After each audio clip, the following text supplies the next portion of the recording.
Chapter 854. Although today's banquet was only a family banquet, it could not be said to be anything less than luxurious. After Master Rume, there were two more internal court high priests performing. Princess Taiping had truly put in a lot of effort. These high priests came and went from noble families of generals and ministers. Through these high priests and their disciples, the situation today would soon be clearly understood by the nobles and nobles in the capital. Women made up 80 to 90% of the people at the banquet. The more women there were, the more restrained the men became. After 3 rounds of wine, the 5 men were not drunk, but many of the women's cheeks were red and somewhat drunk. This kind of banquet usually did not end with the banquet. When the cups and plates were in a mess, the servants and maids would remove the cups and plates and replace them with drinks, fruits, preserved fruits, and snacks. They would set up a few tables. These princesses and jungles would gather together according to their age and familiarity with each other to play leaf games, play mahjong, and throw dice. There were also people who ran to the side of the forest to play on swings and catch butterflies. They were all young women. Li Qianli and Prince Consort, who had agreed to go fishing by the pond. Li Qingqi and Li Zhongruan, 2 young men of similar age, had similar interests and also gathered together. They walked around the pond and quietly chatted. Princess Taiping signaled Yang Fan with her eyes, and then leisurely walked into the forest. Today was a symbolic day for the Li family to come out of the mountains. Taiping was extremely excited and drank a few more cups during the banquet. At this time, she was a bit drunk. Her face was flushed and her eyes were misty. Yang Fan knew she had something to say. He first held his hands behind his back and wandered in the forest for a while before walking toward where Princess Taiping was standing. Taiping was standing on a tall pavilion in the forest. The wind in the forest blew, causing her clothes to flutter. It was as if she was about to fly away. At this time, the weather was a bit hot, but once he entered the forest, it was incomparably cool. Yang Fan took a deep breath and slowly walked up the tall pavilion. There was a stone table in the pavilion with a lacquer plate on the table and a pot of sour plum soup. There were a few exquisite white porcelain bowls. 2 of them were already filled with sour plum soup. The soup in the bowls was like amber. Taiping looked back and said with a smile, "Do you want a drink to quench your thirst and sober up?" Yang Fan picked up a bowl of sour plum soup that no one had touched and took a sip. He shook his head and put it down. "I'm not thirsty. This sweet and sour taste doesn't suit my taste." Taiping smiled, still standing with her hands clasped behind her back. Standing in the pavilion, she looked over the treetops at Li Qingqi and Li Zhongruan, who were walking side by side around the lake, chatting as they walked. She said cheerfully, "Erling today? I'm really happy."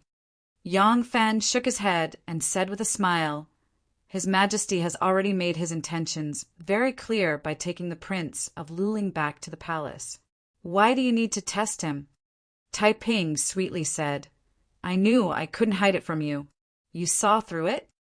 Saying so, she walked back to the table and sat down. As she reached out to pick up the sour plum soup, she suddenly noticed a cup in front of Yang Fan. Because he had already taken a sip, the rim of the cup was slightly red. Taiping smiled and put down the cup in front of her. She picked up Yang Fan's bowl of sour plum soup and took a few sips before gently pushing it back in front of Yang Fan. Yang Fan immediately turned his head to look around as a reminder. Taiping rolled her eyes at him and said coquettishly, "Coward!" Yang Fan rubbed his nose and could only smile bitterly. Taiping said, "Queen Mother seems to have made up her mind, but I'm afraid a long delay will bring many dreams. This matter has to be pushed forward as soon as possible. Only when the wood has been unturned can I be at ease. You don't know this, but recently Wu Sanxi and Wu Qingxi have frequently come to the palace to see Her Majesty. Queen Mother is old, and her thoughts often change 3 times a day. I'm afraid she will be persuaded by the Wu clan and suffer another setback." Yang Fan pondered for a moment and asked, Then, after today, this signal has been sent. What do you plan to do next? Taiping said, next, I want to organize a palace banquet. I want Queen Mother to attend, and I want my 2 imperial brothers to attend. Yang Fan thought for a moment, then said, that's not very appropriate. Even if you don't invite all the princes of the Wu clan, Prince Liang and Prince Wei should still attend. Taiping frowned, finding it hard to conceal his disgust. But then he thought better of it and clapped his hands in praise. Not bad. A little impatience will spoil great plans. We should invite the 2 of them to attend as well. Yang Fan said, as long as His Majesty attends, Taiping said, then the seats have been arranged. Yang Fan said, the Prince of Xiang can use this opportunity to resign from the position of Crown Prince. Taiping said, the officials are trying to figure out His Majesty's intentions, so we can strike while the iron is hot and request that Luling be made Crown Prince. The 2 looked at each other and smiled. Nothing needed to be said. After smiling for a while, Taiping suddenly asked, I heard that your people caused a disturbance in the Ministry of Revenue? Yang Fan also stopped smiling and sighed. Yes, I understand. For some reason, the Lord of Hanoi has repeatedly made things difficult for me. He incited the Ministry of Revenue to make an appearance, so I had no choice but to go to the Ministry of Revenue. Fortunately, it was the Ministry of Revenue that made an appearance. Otherwise, an inexperienced thousand-rider general like me really wouldn't be able to do anything to the Lord of Hanoi. Taiping's black brows slightly creased. Wu Yizong must have a goal in doing this. Could it be that he wants to suppress you and place his people in your thousand-rider army? Yang Fan said, not yet. I haven't seen him give any hints. Just like a mad dog making things difficult for no reason. I truly can't bear it. Taiping warned, no matter what, you cannot directly clash with him. His surname is Wu, and he controls the Golden Guards and all the soldiers stationed around the capital. From this, one can see how much importance Mother places on him. If the 2 of you become incompatible like fire and water, the one Mother will definitely abandon will be you, not him. Although Wu Sanxi has the intention of roping you in, if he has to choose between Wu Yizong and you, the one who will win in the end will be him. Yang Fan said, I understand. So, I have already thought of a way to deal with his current difficulties. As for the future, I have found a meat shield that voluntarily comes to my door. Moreover, he is the only meat shield that can block Wu Yizong's open spear and hidden arrows for me in the entire court. Taiping's eyes widened, and she blurted out, Second Zhang? Yang Fan clapped his hands and laughed. Clever. Yang Fan recounted how Zhang Yizhi and his brother used the Imperial Treasury Temple to pressure him, and how he pushed the boat with the current and agreed to let Lu Maofeng join the thousand-rider army. Taiping happily said, brilliant. In the future, when it comes to matters related to the Wu family, you can push this Lu Maofeng up. Behind him is Second Zhang, and this is one thing to conquer another. Oh yes, what do you think is the way to deal with Wu Yizong's current difficulties? Yang Fan said, I originally wanted to ask for your help on this matter. After Second Zhang came to my door, I wanted to ask them to step in, but I didn't expect to receive your invitation. I think there is no need to specifically find them, and it is better to ask you to step in. Yang Fan explained his idea, and Taiping thought about it carefully, then said, This is a very clever idea, but it is not appropriate for me to step in. It is fine for me to help you, but it is best for Second Zhang to step in. Their positions are aloof, and they are most trusted by the Empress. You don't need to ask them. When Lu Maofeng arrives, you can just leave this matter to him. Yang Fan slapped his forehead and said, That's right. How could I have forgotten about him? I will leave this matter to him. Taiping's eyes suddenly flickered, and he gently stood up again, turned around, and walked to the side of the pavilion, looking towards it. Yang Fan was feeling strange when he heard the rustling of leaves behind him, and the sound of two girls laughing could be heard. Goo goo, Colonel Yang. General Yang. Yang Fan turned his head to look and saw two girls walking out from the forest, like brushing the willows. The one in front was petite and dainty, with a snow-white oval face. She waved a flower in her hand and greeted them with a smile. It was Li Guo. The one behind was a head taller than her, with an oval face, smiling eyes, and thin eyebrows. She was gentle and generous, but he had never seen her before. Taiping turned around to take a look and said with a smile, "Oh, it is Xian Hui and Guo. Your sisters are boating on the pond. Why did you come here?" Li Xian Hui was gentle and shy, and did not dare to speak in front of this aunt that she was not very familiar with. When she heard this, she replied in a soft voice, "Niece is going to the pavilion to play on the swing." Li Guo said, "I was thirsty after catching butterflies just now. It is shady here. Let me rest." Li Xian Hui walked around the pavilion and joined the line of people playing on the swing. Li Guo, on the other hand, skipped into the pavilion and sat down on the stone table. She threw the flower on the table and waved her handkerchief in the wind. She was not just making up an excuse when she said it was a little hot. Her face was red from running, and there was indeed some juice on her forehead. With the princess by his side, Yang Fan could not turn a blind eye.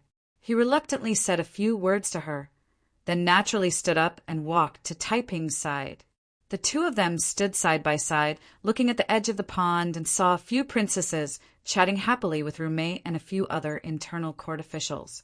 Yang Fan said, "Master Rumei's singing can be said to be the best, and Master Li's hujia is also the best. As for Master Xiang's singing and dancing, I feel that it is not as wonderful as the song Your Highness and Shangguan Daiji performed by the Ike River." Princess Taiping smiled and said, "General Yang is too kind. I am only good at a song. Master Xiang is the best dancer in the palace. He is skilled in all kinds of dances, and his skills are very exquisite." Yang Fan was about to speak when he suddenly felt a blow on the back of his head. It was light and soft, but it was clear that he had been hit by something. Yang Fan turned his body sideways and coughed. He turned his head to look and saw a flower the size of a teacup on the ground. He looked at the stone table again and saw Li Guo sitting there, holding a flower in her hand and another flower in her hand. She was looking at him provocatively. Yang Fan glared at her fiercely, but Guo was not the least bit afraid. She even made a face at him. Seeing that Yang Fan was looking at her, she picked up the bowl of sour plum soup in front of Yang Fan and purposely turned the bowl to the spot where Yang Fan had drunk from. She opened her small mouth and very slowly and seductively moved her red lips to the bowl. The small porcelain bowl was slowly tipped over, and the amber-like juice entered her mouth. Li Guo smiled and stuck out the tip of her thin and tender red tongue. She gently licked her thin and tender and charming lips. Her flirting was overflowing. The pavilion was cool and shaded, but Yang Fan felt like he was about to sweat. Li Guo was fully aware of his relationship with Princess Taiping, yet she still dared to tease him so openly. Yang Fan was already 26 or 27 years old. He was a person who had mingled in the army and the yamen. His temperament had gradually become more mature. His mentality was not something that those young men and women who did not care about the situation and consequences could compare to. Li Guo's frivolous and bold behavior, if it was a frivolous young man, perhaps he would find it amusing. However, Yang Fan only felt even more disgusted. He coughed once again and said to Princess Taiping, "It seems that Your Highness is slightly tipsy. Would you like to drink some sour plum soup?"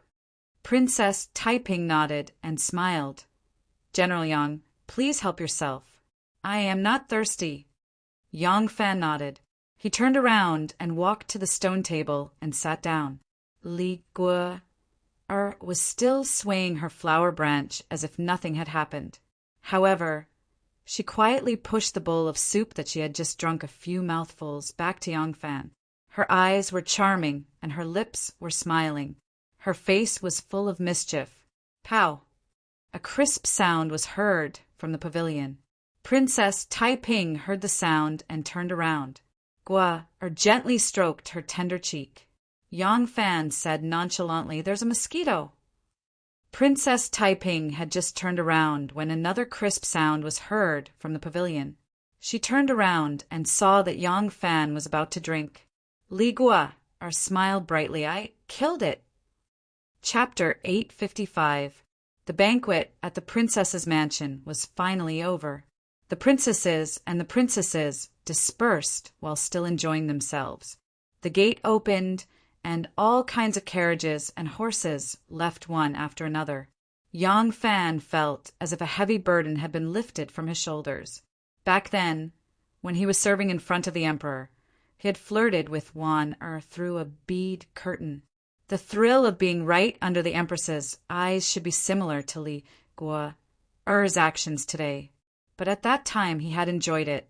Now he could not accept it at all, and even hated it. Perhaps it was because he was no longer a teenager and was not used to this kind of thrilling game, or perhaps it was because there was already a thorn in his heart.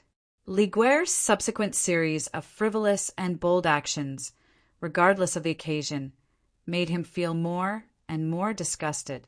It was purely because Li Guer's exceptional beauty had given him no longer tempted him. Yang Fan did not notice that when he left the princess's mansion on horseback, Princess Taiping's sudden disappearance of smile and her somewhat gloomy, somewhat evasive, somewhat angry, and somewhat melancholic gaze. The rumor of Yang Fan and Princess Anil kissing and hugging on the street was widespread. Princess Taiping knew about it. Even if her subordinates did not say anything, the princesses and noble ladies whom she interacted with on a daily basis did not lack people who wanted to embarrass her. Since she knew about it, even if she did not believe it, how could she not pay attention to Gua and Yang Fan in the pavilion together? Until now, there were perhaps only two places that she did not know about. One was the palace within the 9-layered imperial palace. Unless the Zhang brothers felt that it was necessary to give Yang Fan a taste of his own medicine, they would not speak about it. Others would also not speak about it. One was the emperor's granddaughter. The other was the emperor's confidant, who would be willing to be the bad guy. The other place was the Yang family. No one would be so bored as to run over to the Yang family's wife to talk about these things and become a clown there. Taiping had never doubted Yang Fan's charm. She believed that if Yang Fan had the heart to pursue her, very few women would be able to resist him. But she did not believe that Yang Fan would do such a thing. But everything that happened in the pavilion today completely shattered her fantasy. She could only pretend that she did not see it at that time. No one noticed that her body had stiffened in the wind. When the wind blew on her face, it was no longer a cool feeling, but a burning sensation. She had never expected Yang Fan to keep his chastity for her, but that was Gua her own niece. Perhaps her mother was first Taizong's concubine, then her father's concubine. Now that she had taken on a gigolo, she had long become indifferent to the views in her heart towards these ethics and morals. However, that woman could be anyone. She hoped that it would not be Gua. Yang Fan doesn't know what's important. Does he not know that Gua is an unmarried princess? Didn't he know that she was about to become the daughter-in-law of Liang Wangu Sansi? Don't you know she's my niece? This kind of thing. She couldn't say it, couldn't question it, and even if she saw it with her own eyes, she could only pretend not to know. But she couldn't hide it from her heart. She didn't know whether she should be angry or disappointed. Li Gua sat in the carriage. She was slightly tipsy as she held her chin. She was thinking about what Yang Fan had said to her in a stern voice. If you continue to play with fire, you'll be harming yourself and others. Don't think that everyone is blind. You can fool everyone with your little tricks. Paper can't hide fire if you don't restrain yourself. You'll be seen through sooner or later. I heard that King Liang has decided to take you as his daughter-in-law. If such a scandal were to spread, can you bear the consequences? Li Gua might like this kind of thrill, but when it came to her own interests, she had no choice but to consider it seriously. She wasn't afraid of Wu Chongxuan's reaction. That young master had been completely captured by her. He was worshipping her. She was confident that she could make Wu Chongxuan run around in circles with just a little trick. But Wu Chongxuan didn't have to worry. What about the Wu family? She suddenly recalled the first time she met Wu Sansi at the Dragon's Gate. That person's gaze was as sharp as a blade, his bearing especially domineering and disdainful. He was someone her father still didn't dare meet. What if he was dissatisfied with her? Li Gua? Or thought about how Yang Fan had once had a one-night stand with her, how he hadn't been captivated by her beauty and obediently allowed her to do whatever she wanted to him. Li Gua? Or was extremely unwilling to accept this. But when she considered the greater benefits she would gain in the future, she had no choice but to give up on continuing to pester Yang Fan. Perhaps I should restrain myself a little. Even if my father becomes the crown prince, I still won't have much weight before he becomes the emperor. I can't lose the bigger picture because of a small gain. Yang Fan, forget it. Perhaps teasing that idiot Wu Chongxuan might be a rather interesting thing. Li Guaer's face, which was like a flower stamen, slowly revealed a seductive expression. Yang Fan wandered back to his house, feeling a little dispirited for a moment. He hadn't fallen in love with Li Gua. So Li Gua couldn't affect his mood. The only thing that the episode in the pavilion had brought him was the displeasure of being discovered by Taiping. He wasn't in high spirits at the moment, and the reason was Taiping. In fact, since the last time he came back from Hebei, Taiping had been busy making arrangements for the political situation in the court for many days and had no time to talk to him. He gradually realized that Taiping had begun to enjoy scheming and scheming. The most important thing in her heart was gradually shifting to power. It was the same this time. The purpose of holding a thank you banquet for him was actually to announce the Li family's comeback to the court. He, the protagonist of the banquet, was actually just a prop, and he didn't know all this beforehand. If he hadn't sensed it himself, would Taiping have told him? Those people of the Li family were always a little distant from him. He knew that his previous behavior of going to Wu Sansi's banquet must have caused the Li family to hold a grudge against him. But Princess Taiping didn't do anything to help repair the situation during the whole banquet. How could she not see it with her shrewdness? Whether it was intentional or unintentional, or just an instinctive reaction, Taiping seemed to be happy to see the Li family alienate him.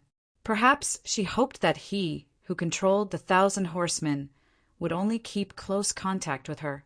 Also, she seemed to have known about the difficulties he encountered in the process of forming the 1,000 horsemen, but she didn't try to intervene. This was very different from her previous approach. As for what he had asked of her, from an objective point of view, perhaps it was indeed more appropriate for the Zhang brothers to take the lead. But what made Yang Fan uncomfortable was whether Taiping had made the analysis from an objective and rational point of view, or had it been mixed with consideration for her side's interests. Yang Fan couldn't help but smile. Xiao Man, Anu and Wan are different from Taiping after all. This strong-willed princess of Tang will never put the focus of her life on a man. She was just his lover, but even if she became his legitimate wife, this would still not change. The house was impressively in sight. Yang Fan put aside his thoughts and hurried to the front of the mansion in a few steps. He jumped off the horse and threw the horsewhip to Renwei, as if throwing away the troubles in his heart, and stepped into the gate. Around the screen wall, through the front hall, and just past the central hall, he saw the dog chasing the cat, Xirong chasing the dog, and Yan Zhu chasing Xirong, shouting and running around in the yard. Xiao Man was standing under the grape trellis, chatting with Tao Mei and the third sister, but her eyes were always on the pair of children. Yang Fan couldn't help but show a relieved smile on his face. I'm a little childish. Who will put the focus of their life on one person forever? Even if they don't start to pay attention to her career, like Taiping, they will slowly shift their focus to their children, like Xiao Man. When their children grow up as parents, they will focus on their grandchildren. When their grandchildren grow up and form their own small families, the old couple will focus on their partners again, snuggling with each other and walking into the sunset. Daddy, Daddy, Xiaobai bullied Xiaohua. As soon as Si Rong saw Yang Fan come in, she immediately complained loudly and even pouted.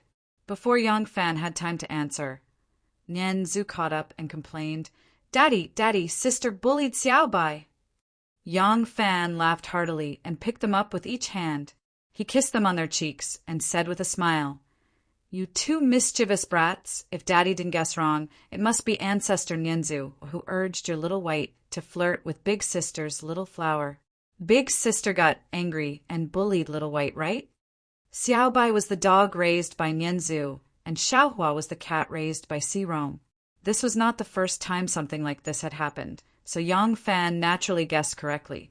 Si Rong replied in a high-pitched tone, as if she was saying, The great Lord of the clear sky is indeed a bright and clear mirror hanging high above. She was playing with Xiaohua, and I was playing with her. Nian Zhu had a bad temper, so he didn't deny it. He just straightened his neck and said angrily, Anyway, sister hit Xiaobai. Okay, you two can't be naughty anymore. If you bully sister again, I'll let third sister take you to the backyard to play and separate from your sister. Si Rong, you're the sister, so you have to give in to your younger brother. Look at your younger brother's dirty face. He probably just cried, right? Although the twin siblings always quarreled with each other, there was never a moment of peace, but they really couldn't bear to separate and play separately. After hearing what Yang Fan said, the two of them didn't say a word. Yang Fan put them down and slapped their butts. She smiled and said, All right, let's go play together. Little brother, you have to take care of little white. Don't bully little blossom. Big sister, you have to act like a big sister. Be reasonable with little brother and don't make a fuss. The siblings looked at each other and snorted angrily. The sister picked up her cat, and the brother took his dog and ran to the side of the flower bed. Xiao Man walked over slowly and said with a smile, These two little devils, I can't say anything. Only Lang Jun can control them. Yang Fan shook his head and said with a smile, Don't look at them just because they're young, they're smart. You know they made a mistake, but you can't bear to beat them. Do you think they're afraid of you? Xiao Man wrinkled her nose and said in a sweet voice, Strict father and loving mother. If I worked for you, why would I need you as a father? The husband and wife chatted for a while. Then Xiao Man lowered her voice and said, There's a guest waiting for you in the study.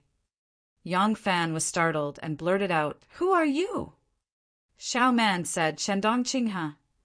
Yang Fan immediately reacted and said with joy, There's a reply? I'll go see. Yang Fan rushed to the study.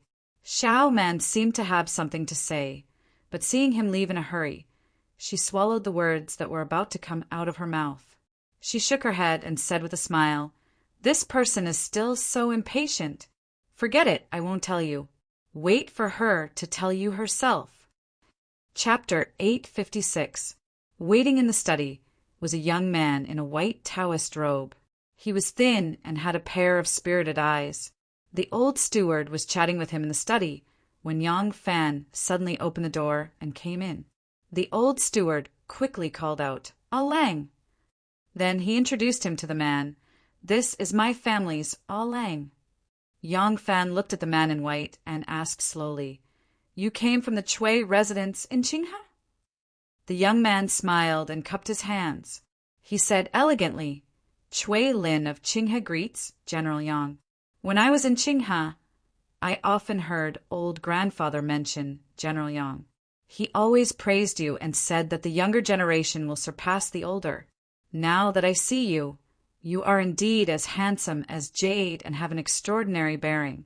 I am very fortunate to be able to see you. Yang Fan smiled. Mr. Chui is too polite. I had the honor of listening to old grandfather Chui's teachings in Chang, and now that I think about it, I haven't seen old grandfather Chui for 2 years. Is he doing well? Chui Lin said, Thank you for asking. Old grandfather Chui is as healthy as ever. He took out a letter from his sleeve and said to Yang Fan, I came to the capital this time to prepare for the fall quarter examination. Old grandfather Chui specially asked me to deliver this letter. Now that I am acquainted with you, it will be a good opportunity for us to meet in the future. Yang Fan thought to himself, the Chui of Bowling and the Chui of Qinghe have always been secretly competing for the position of the first surname in the Chui family. Now that the Chui of Bowling, Chui Yu, Chui Liang, and Chui Yi have all become officials at the same time and have become famous, the Chui of Qinghe may not be able to keep their composure. As Yang Fan thought about it, he invited Chui Lin to take a seat and open the letter in front of him. As he opened the letter, a contract with a large red seal appeared in front of his eyes. Yang Fan was delighted at first, but was stunned when he opened it. He hurriedly read the letter from old grandfather Chui and didn't know whether to laugh or cry. He had sent a letter to the Chui family saying that Miss Gu Zhuting had done a great service for him and was unable to repay him. He begged old grandfather Chui to help Miss Gu's family get out of the family registry. What old Master Chui asked Chui Lin to bring back was not a deed of removal, but a deed of transfer. Old Grandpa Chui transferred the slave status of Gu Zhuting's parents and brothers to Yang Fan. This contract was a letter that the Chui family made with the local government. With this letter in hand, Gu Zhuting's family would be Yang Fan's slaves. If he wanted to kill them, beat them, or raise them into good families, it was up to him. Great-grandfather Chui's actions seemed a little senseless, but since Yang Fan had already made this request, of course, it was to help Miss Gu's family get out of the registry. However, great-grandfather Chui had to sell his favor anyway, so why not do it more beautifully? After going through this seemingly useless procedure, Gu Zhuting and her family became slaves of the original Yang family. They were released by their benefactor and were promoted to good citizens. By doing this, it confirmed Yang Fan's kindness to the Gu family. In the end, it was still a level lower than before. Great-grandfather Chui's family had 1,000 years of history and a deep foundation. The Gu family was not lacking in slaves. But for Yang Fan, this was an important step in winning people's hearts and cultivating trusted aides. After all, the Gu family still had to live after getting out of the registry. This family had been fighting and killing since they were young. What could they do even if they became good citizens? With Yang Fan's kindness and the Gu family, would he be afraid that they wouldn't pledge their lives to serve him? Chui Lin looked at Yang Fan with a smile. He was not surprised by the several changes in his expression. It was clear that he had long since understood the meaning of the letter. Yang Fan finished reading the letter and gently let out a turbid breath. He cupped his hands to Chui Lin and said, "Great-grandfather's kindness and righteousness, I will remember it in my heart." Originally, he was bound to owe this favor. This time, it was even more impossible for him to refuse. Now that Chui Lin had gone to the capital, with the Chui family's strong foundation, they only sent such a disciple to the capital. Obviously, they were confident that he would pass the Jinshe examination. Once Chui Lin passed the Jinshe examination, he would definitely enter the government.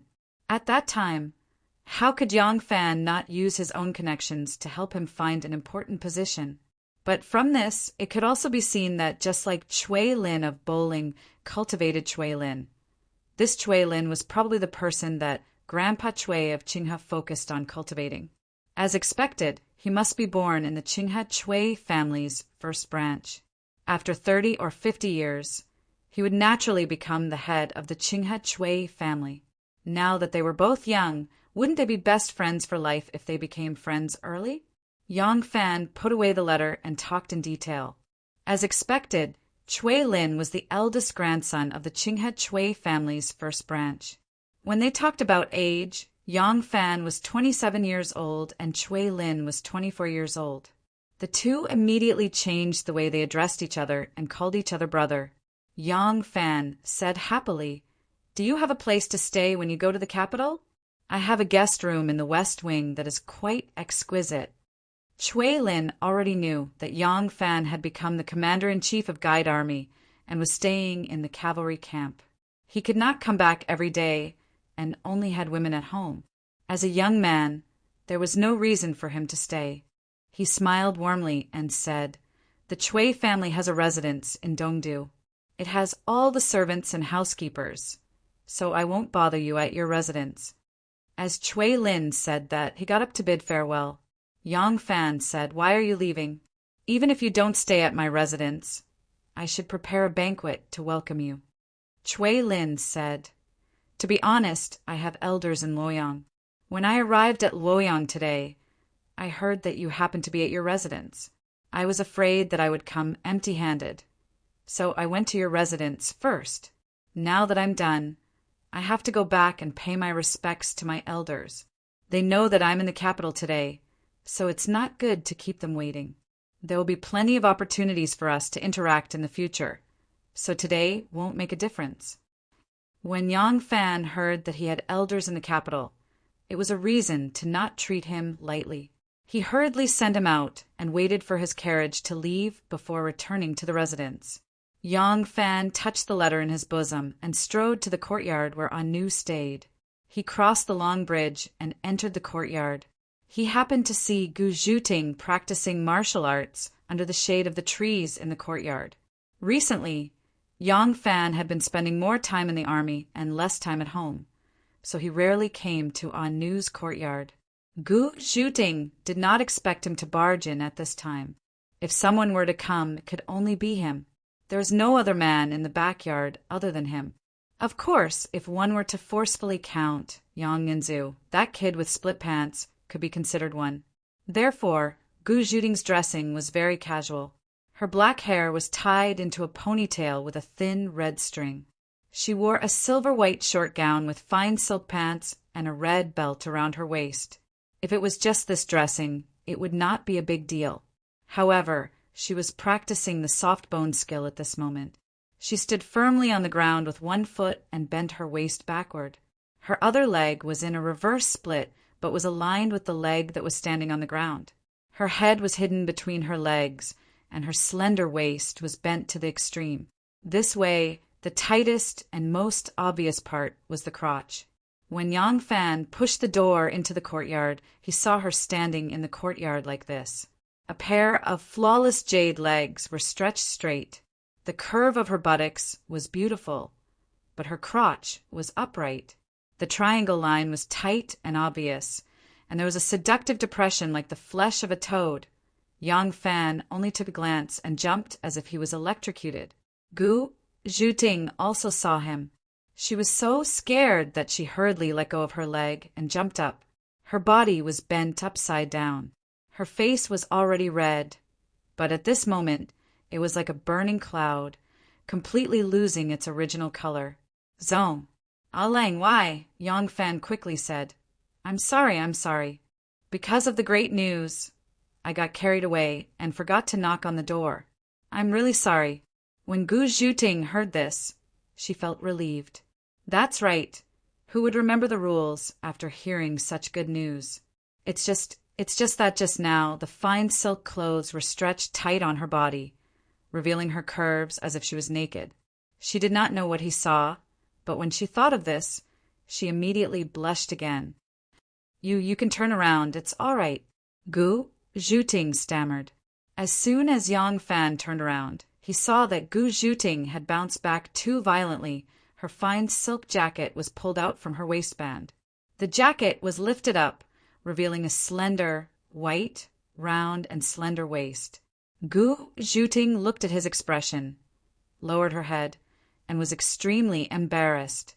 She quickly stuffed the jacket back into her waistband.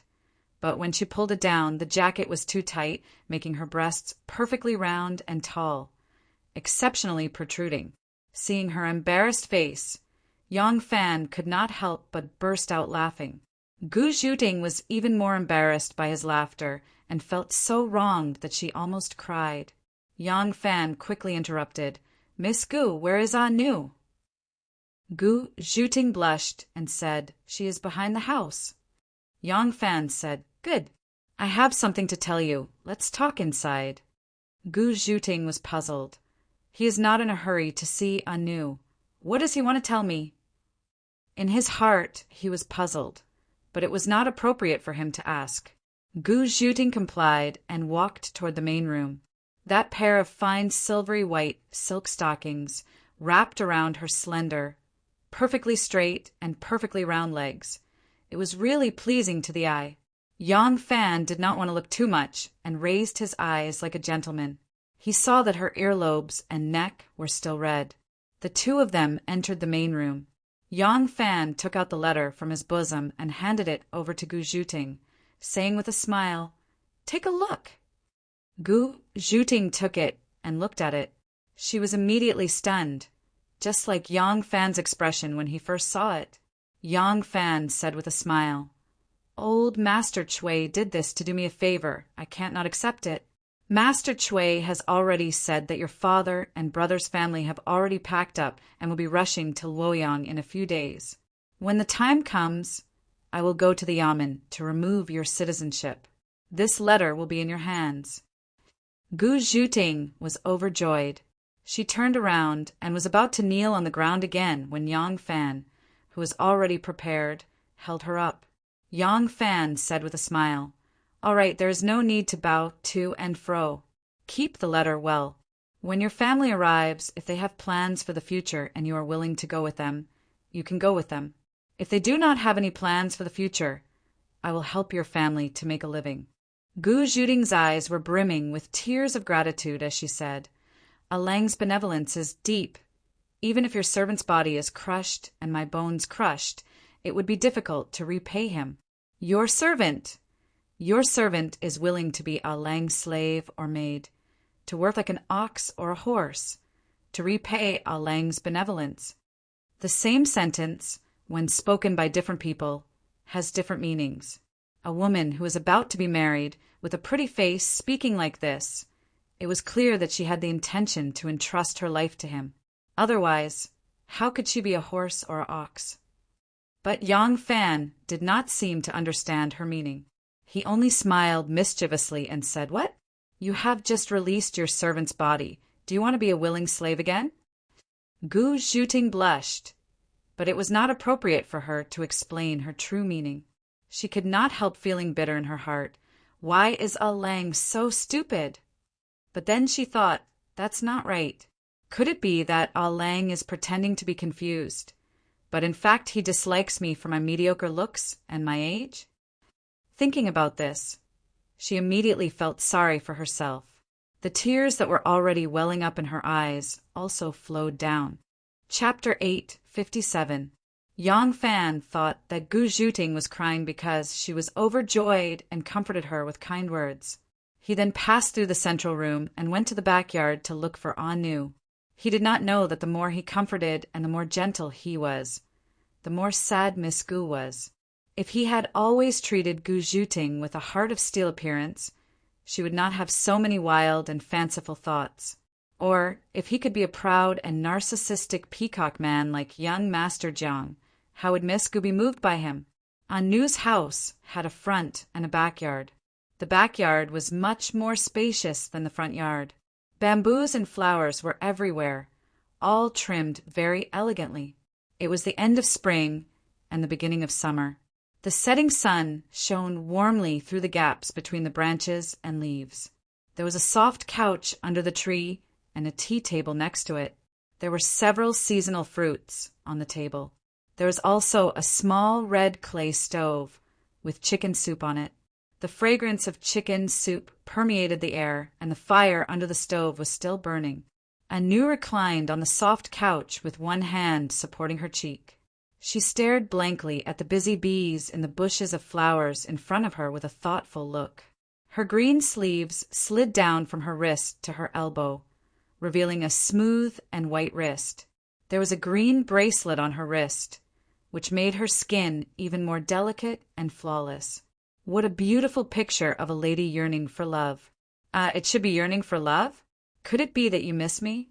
I have been too busy these days and have not had the chance to be intimate with Anu. Yang Fan thought very narcissistically, walked over with light footsteps, and suddenly turned in front of Anu, saw Anu's eyebrows and eyes were filled with a gentle smile, as if there was a very happy little secret that was not easy to tell to others. But the joy could not be suppressed from the corners of her eyebrows and eyes. Seeing Yang Fan, Anu exclaimed softly and sat up straight. She called out happily, "Lang Jun." Yang Fan saw that there was a stool next to them. It was probably where Miss Gu used to sit. He pulled it over and sat next to Anu. He held her hand and smiled. "Look at you, what are you so happy about?" The corners of Anu's mouth had already curled up like a newly bloomed flower. Yet she was stunned when she heard Yang Fan's words, and then she cried out involuntarily. "You don't know?" Yang Fan was also stunned.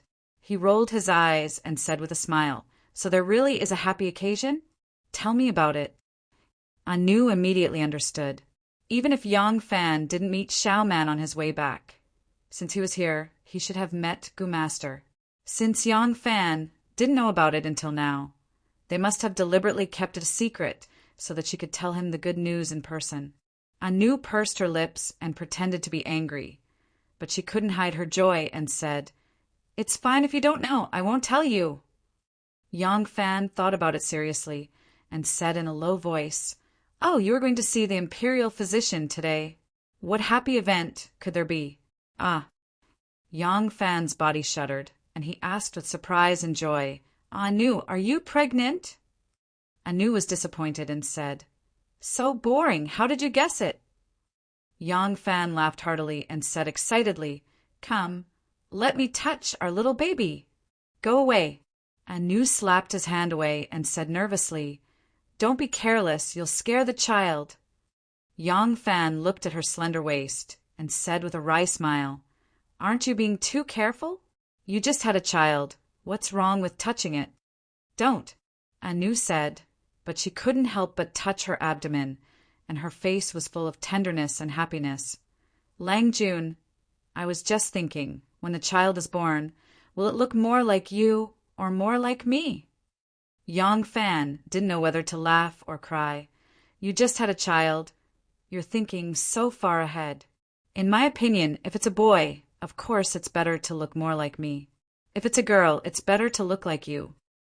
Anu said worriedly, "But people say that most girls look like their father, and most boys look like their mother. Look at Nianzu and Xirong.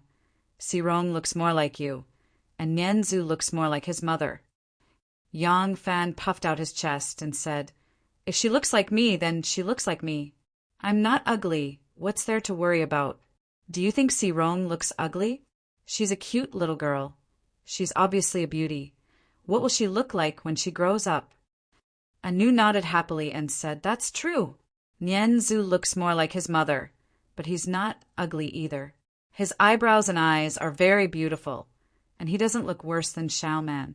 Even if the child looks more like me, he'll still be very handsome." Yang Fan said, "You were just thinking about the problem of giving birth to a boy or a girl. Why are you so sure it must be a boy now?" Anu said confidently, "Of course it's a boy. If Xiao Man can give birth to a boy, why can't I?" Yang Fan put his arm around her shoulders, and his hand smoothly stroked her flat and soft belly. "Fine, fine, fine. We'll do as you say. We'll give birth to a boy for our first child, and we'll give birth to a girl for our second child." "Why, we also have to give birth to a boy for our second child. Boys are very annoying. Look at how naughty Nianzu is. Boys are more naughty. They'll be more promising when they grow up." A figure quietly stood beside the door, looking at the young couple under the tree who were hugging each other gently and excitedly discussing whether to give birth to a boy or a girl. His eyes were faint, and his expression was gloomy. The left and right guards were also one of the 12 troops of the Emperor's personal army. It was just that they usually served as reserve troops and had no chance to show off. This army had always been stationed in the West City barracks. Only when there was a major turmoil in the capital would they be ordered to help guard the west gate of the imperial city, the capital city, and the Yuanqing city. Lu Maofeng could be transferred from the imperial guards to the 1,000 generals. Although he had not been promoted, and he was still in charge of fewer troops, his authority was much greater. Especially when he often served in the palace, there was a lot of room for promotion in the future, which was equivalent to a real promotion. So a group of comrades came to congratulate him. Although Lu Maofeng was eager to report to the 1,000 cavalry, he had to entertain for 2 days, and then he received the approval and rushed to the 1,000 cavalry to report. Fortunately, although the Northern Guards were raised by the imperial court, the Northern Guards were directly under the emperor, and the Ministry of War and the Government Affairs Hall had no power to control them. The transfer of generals did not need to go through the Ministry of War and the Government Affairs Hall, and did not need many complicated transfer procedures, so it did not take long. By the time Yang Fan returned to the 1,000 horsemen's camp, Lu Maofeng had already rushed over to report for duty. Commander Lu's situation in the 1,000 horsemen was not very good. Compared to when he left the Imperial Guard, all the generals had set up a farewell banquet for him. His treatment in the 1,000 horsemen was too cold and cheerless. This was because he was ostracized by almost everyone. Huang Xuchang, Su Liang, Zhang Shidong, and others were originally in the 100 cavalry system, and they were the closest to each other, so they formed their own faction. Chu Kuanga, Ma Qiao, Li Dayan, and others who were transferred later were all from the miscellaneous army, so they formed their own faction. Lu Yan, Gao Chu, and others were all from the imperial army, which was lower than the 100 cavalry, but higher than the miscellaneous army, so they had a lot of room for improvement, so they formed their own faction. According to their origins and past friendship, they formed different factions. But all the interests of the above people were ultimately reflected in Yang Fan, the supreme general of the 1,000 cavalry team, so they got along very well. But before Lu Maofeng had even arrived, everyone already knew who his backer was, so their rejection of him was an inevitable reaction. Lu Maofeng had also tried to interact with everyone, but unfortunately, everyone treated him with a lukewarm attitude. Lu Maofeng felt very depressed. After Yang Fan returned to the camp, the first thing he did was to send a letter to the prefecture of subjugation to summon Commandant Guo Izdigahui to the 1,000 cavalry. The prefecture of subjugation was a prefectural army and was under the jurisdiction of the Ministry of War. This procedure was rather troublesome, and if someone deliberately obstructed it, then Duguhuiji's arrival would take even longer. Fortunately, Duguhuiji had the Dugu family backing him, so there was no need for Yang Fan to worry about these matters. The Dugu family would naturally use their connections and money to pave the way for Duguhuiji. After stamping the official letter and sending someone to report it to the Ministry of War, Yang Fan went to find Su Liang and asked about Lu Maofeng's situation. Upon learning of everyone's cold treatment of him, Yang Fan felt that it was inappropriate. He first secretly instructed Su Liang about the situation, then sent someone to summon Lu Maofeng. Yang Fan was very cordial to Lu Maofeng. Setting aside his background, this person could truly be considered a capable general. The 1,000 cavalry had just been formed and needed this kind of general with rich experience in training troops. Although Yang Fan was somewhat wary of Lu Maofeng because of his background and faction, there was no need for him to deliberately distance himself from Lu Maofeng and oppose him. When forming the 1,000 cavalry, it was Yang Fan who had the final say. Once the army was formed, he would no longer be able to decide whether a general of the rank of brigade commander or above would be promoted or demoted. This would need to be reported to the Grand General of the Featherwood Guard, Wu Yi, for approval. Of course, because of the special nature of the 1,000 cavalry, the Grand General of the Featherwood Guard was just a decoration. The final decision would have to be handed over to Wu Zetian herself. But Lu Maofeng had the Zhang brothers as his backer, so how could Wu Zetian touch him? Rather than opposing him and having a subordinate who would always be at odds with him in the future, it would be better to be amiable. Moreover, Yang Fan wanted to use the Zhang brothers to resist the interference of the various powers in the 1,000 cavalry. He also needed to be a bit more courteous to Lu Maofeng in order to obtain the Zhang brothers' cooperation. And Lu Maofeng wanted to establish himself in the 1,000 cavalry and truly display his usefulness. He couldn't go against Yang Fan, this middle commander, just like a broken jar. The two of them each had their own desires. This meeting was truly a good scene for them to meet each other happily. After the meeting, Yang Fan specially ordered people to set up a banquet and gathered all the generals under his command to welcome Lu Maofeng. The generals had already been warned repeatedly by Su Liang in advance, and their attitudes towards Lu Maofeng had greatly changed. After 3 rounds of wine, Yang Fan casually said to Commander Lu, "His Majesty has placed high hopes on us, the 1,000 horsemen. We, the officers and soldiers of the 1,000 horsemen, will also repay the emperor with our lives. Since the 1,000 cavalry is an army, the only thing we can repay the sovereign with is military force, a powerful military force. Therefore, it is imperative that we practice martial arts and train the army. As the saying goes, although the world is peaceful, forgetting war will lead to danger. Although our 1,000 cavalry officers and soldiers guard the imperial palace, their daily duties are merely to take turns on guard. Unlike the frequent disputes that occur in the border army, we should strengthen the army and prepare for war. Today, the new army has just been established, but the officers and soldiers selected are the outstanding talents of each guard. With a bit of training, they can become a strong army. This general has the intention of inviting His Majesty to observe the martial arts. Not only will it strengthen our 1,000 cavalry's military might, but it will also please His Majesty. After the news of His Majesty personally observing the martial arts spreads, the 1,000 cavalry officers and soldiers will be able to train even more painstakingly and attentively. It can be said to be killing 3 birds with 1 stone. Tomorrow, the general will report this to Great General Wu. How about this matter? Lu Maofeng will act on my behalf. Chapter 858. Lu Maofeng had been taken out of the cold palace by Yang Fan and received such a courteous reception. He already had a good impression of Yang Fan and felt even more honored to hear of this mission. He finally had a chance to show off his abilities. Without hesitation, he put down his wine cup and saluted Yang Fan. In a clear voice, he said, "General, please be at ease. This general will accomplish this task." The emperor was old and had not even been to the Dragon Gate that he had visited in previous years. Going to the drill grounds to watch the military maneuvers from above was a difficult task. The emperor had the dignity of an emperor. How could he lie down on the dragon chair and doze off? Even if the emperor did not finish watching the entire drill, it would take at least 1 to 4 hours.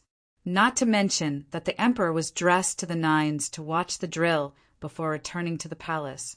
At the same time, there would be a large number of powerful officials and nobles accompanying him.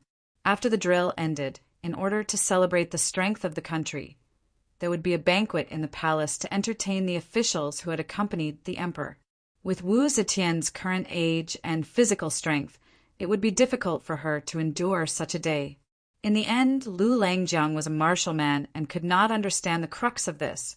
He thought this was a flattering move to cater to the emperor and that the emperor would gladly agree. Yang Fan knew that this proposal would be refuted by Wu Yi.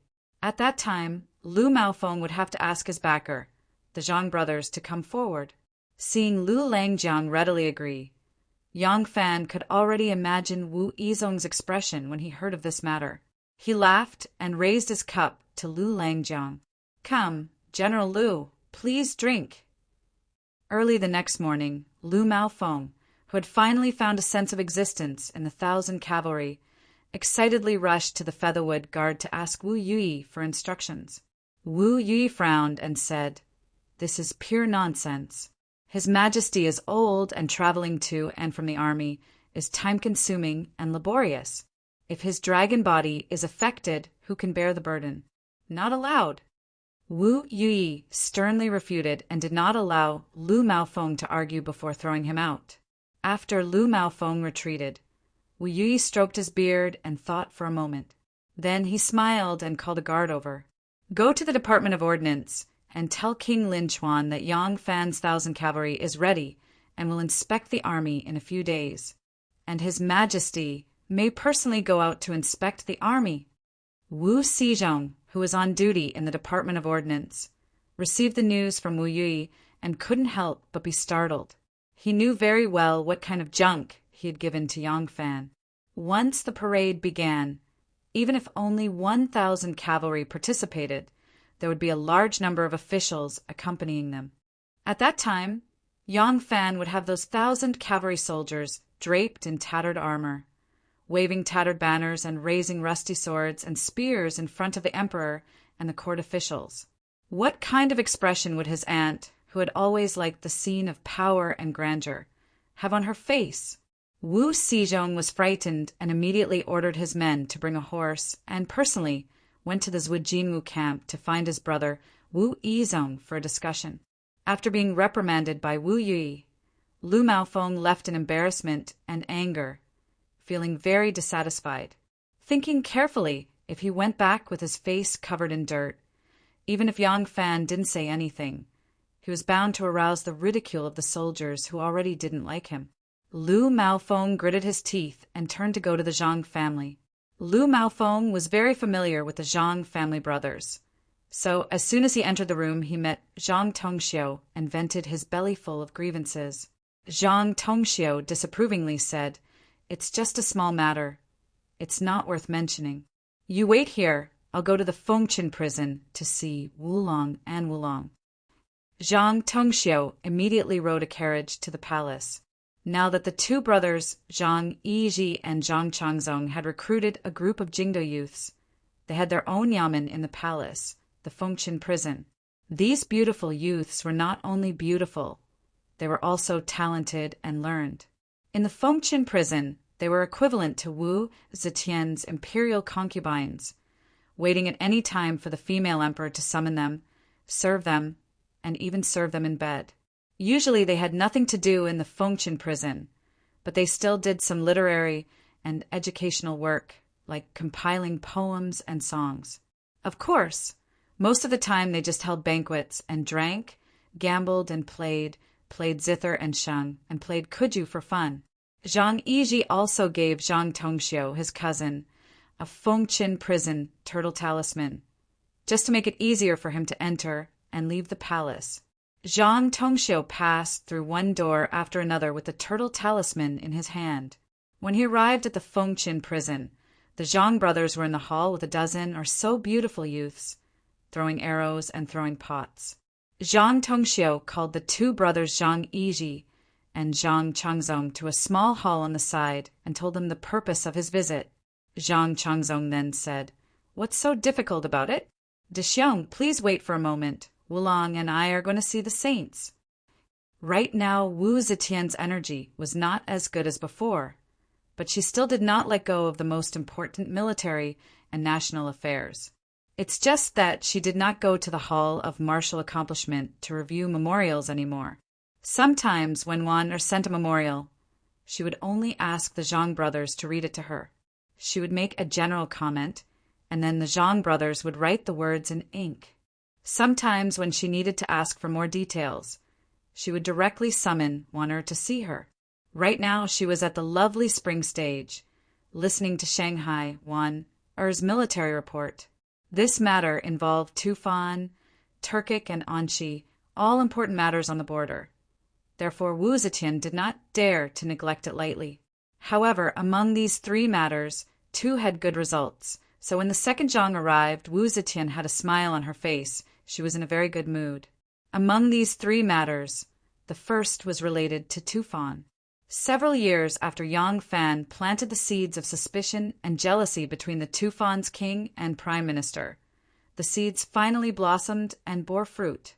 Tufan's Zanpu finally could not stand the great minister's domineering manner. He used a trick to lure the tiger away from the mountain. After the great minister, Luan Qinling, left the capital, he captured more than 2,000 of his trusted aides in one fell swoop. When Luan Qinling heard the news, he raised his troops and rebelled. Unfortunately, the Tufan people had a strong belief in the heavenly mandate of the monarch. His trusted aides in the capital were eliminated in one fell swoop. The soldiers around him were afraid of the monarch's order and did not dare to fight. The Tufan god of war, Luan Qinling, was defeated and committed suicide. When the Tufan Zanpu heard the news, he was furious and sent Chu Mangpoj, who had made great contributions during the coup and had just been promoted to great general, to attack the imperial court. Seeing the strength of the Tufan's troops, the border troops were initially very afraid. In the end, Tang Xiujing, who had passed the imperial examinations and was born a Confucian scholar, saw through the Tufan's real situation with one glance. He said to the generals, "Luan Qinling and the other Tufan generals have just been swept clean. Chu Mangpoj is a new great general and has no experience in military affairs. The sons of the noble officials are his deputy generals. Although they look well equipped and seem to be elites, they cannot withstand a single blow." As a result, they wore armor and rode horses as the vanguard. They won 6 battles, and the Tufan army was defeated. The Zhou army beheaded more than 1,500 soldiers and captured 2 Tufan deputy generals. In addition, in the 4 towns of Anxi, a tribal leader of the Western Turkic Khaganate rebelled against the imperial court and wanted to establish himself. The great general guarding Anxi, Tian Yangming, sent troops to suppress them but was defeated. Then he joined forces with Hu Zhao, who had rushed to Soya to be the garrison, to attack the cities occupied by the rebels. But they still found it difficult to conquer, and the 2 sides were in a deadlock. In the end, Bo Lu thought himself clever, and in order to break the deadlock, he pretended to surrender and tried to catch the Zhou army off guard. Unexpectedly, the Zhou army's imperial censor Feng Sai saw through his trick and pretended to surrender while setting up an ambush. Bo Lu was killed on the spot, and the remnants of his troops surrendered. If not for the Eastern Turks' insatiable greed and the fact that they had received so many valuable gifts from the imperial court, as well as the fact that they had sent troops to pillage several horse farms set up by the imperial court in Longyu, taking away more than 10,000 official horses, Wu Zetian would have been even happier at this moment. Zhang Yiji was more shrewd than his younger brother. When he saw the smile on Wu Zetian's face, he hurriedly indicated to his brother that he should not be in a hurry to explain his intentions. Instead, he happily stepped forward and said to Wu Zetian, "What great event has happened for the holy sage to be so happy?" Wan smiled and told them about the defeat of the Tufan army and the pacification of the rebellion in Anxi. The 2 brothers hurriedly congratulated the emperor. Wu Zetian regretfully sighed and said, "It is a pity that Ma Chu is so arrogant and has repeatedly invaded our court. The court can only passively defend and let him come and go, unable to do anything about it." Zhang Yiji's eyes turned and he said, "The defeat of the Tufan army and the pacification of the rebellion in Anxi is enough to show the might of the imperial court. The Turks are also not the imperial court's match. It's just that they are sitting on the vast desert, which is 10,000 li wide. If the imperial court sends out troops to suppress them, they can hide in the desert, and the expedition will take a long time. It will only waste money and food, but it won't be effective. The holy sage takes pity on the strength of the people, and thus allowed them to be arrogant for a while." As Zhang Yiji said this, a smile appeared on Wu Zetian's face. Zhang Yiji took the opportunity to say, "A few days ago the holy sage issued an edict to establish the 1,000 cavalry. Today the 1,000 cavalry has just been established. The general of the 1,000 cavalry, Yang Fan, is preparing the horses and soldiers, drilling day and night. He hopes that on the day the horses and soldiers are completed, the holy sage will personally come to the drill ground to inspect the 3 armies." Zhang Yiji thought that since the victory of the Tufan army, the pacification of Anxi, and the harassment of the Turks, there is no harm for the holy sage to agree to come down and inspect the 3 armies. Not only will the defeat of the Tufan army and pacify the rebellion in Anxi, it will also be a magnificent sight to raise the military's might and boost the morale of the army to scare the Turks. As soon as Wan heard him mention Yang Fan, she immediately paid attention. Wu Zetian frowned and strangely said, "Oh, Yang Fan wants to invite me to inspect the troops? Is there such a thing? How come I don't know about it?" As she said this, she looked at Wan. Wan'er immediately bowed and said, "Wan'er also knows nothing about this." Zhang Changzong immediately said, "Of course I don't know." General Yang's idea was rejected by great General Wu. Changzong also happened to hear about it from a friend in the army. Otherwise, I wouldn't know anything about it. Wu Zetian's brows slightly relaxed. She said, "Oh, you rejected it? He must have his reasons for doing so. I will ask him another day." Zhang Yiji said with a smile, "Holy sage need not ask. I have already inquired about the reason why Great General Wu rejected the idea. Great General Wu is worried that the holy sage's body won't be able to take the inspection." Wu Zetian's face immediately darkened. She said with displeasure, "Am I so old that I don't even have the strength to inspect my own troops?" Zhang Yiji was shocked. He quickly knelt down and apologized. "Please forgive me, holy sage.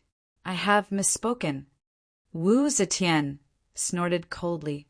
She flicked her sleeve and said, "Tell Wu Yi that I approve of the inspection." Zhang Yiji quickly kowtowed and said, "Your subject accepts the decree." Before long, a young master in light robes and a jade belt, a hairpin with flowers on his head, a face powdered, immaculately dressed, and a pair of wooden clogs on his feet. He was like a flamboyant peacock as he swaggered to appear before the Featherwood Guard's gate, and he said arrogantly His Majesty's verbal decree. "Wu Yi receives the decree." Wu Yi changed into his military uniform and invited the angel into the tent to listen to the imperial decree. When the young man from the Fengqin Guard finished reading the emperor's oral decree, he respectfully asked, "When does your majesty plan to go to the 1,000 horsemen camp to inspect and observe the battle? This subject can prepare early." The young man with a flower hairpin curled his scarlet lipstick and said, "Perhaps tomorrow. Perhaps the day after tomorrow. Who can say for sure? It's all up to His Majesty's will. Great General, please wait." Finished speaking, he flicked his sleeve and swaggered away again. Wu Yi straightened his back and shook his head with a wry smile. They came so quickly. This time, the Lord of Hanoi and the Lord of Linchuan are going to suffer. Chapter 859. Inside the commander's tent, Lord of Hanoi, Wu Yizong, and Lord of Linchuan, Wu Xizhong, sat opposite each other. After a long silence, Wu Yizong clenched his fists and hammered heavily on the table. Wu Xizhong sighed. "Eldest brother, let's forget it. Speaking of which, we haven't really lost to him. Who asked him to bring up aunt? At this time, if we still don't know what's good for us, we're just asking to be humiliated." Wu Yizong sneered, curling his lips. "What's this? A wise man submits to circumstances?" Wu Xizhong shrugged. "What else does eldest brother have?" After a moment of silence, Wu Yizong said, "Forget it. Don't make things difficult for him anymore. Otherwise, you and I will have to bear the consequences." At this point, Wu Yizong smiled coldly and said, "You think it's over after passing this test?" Surnamed Yang, "You've embarrassed me, Wu Yizong. We still have many opportunities to interact in the future."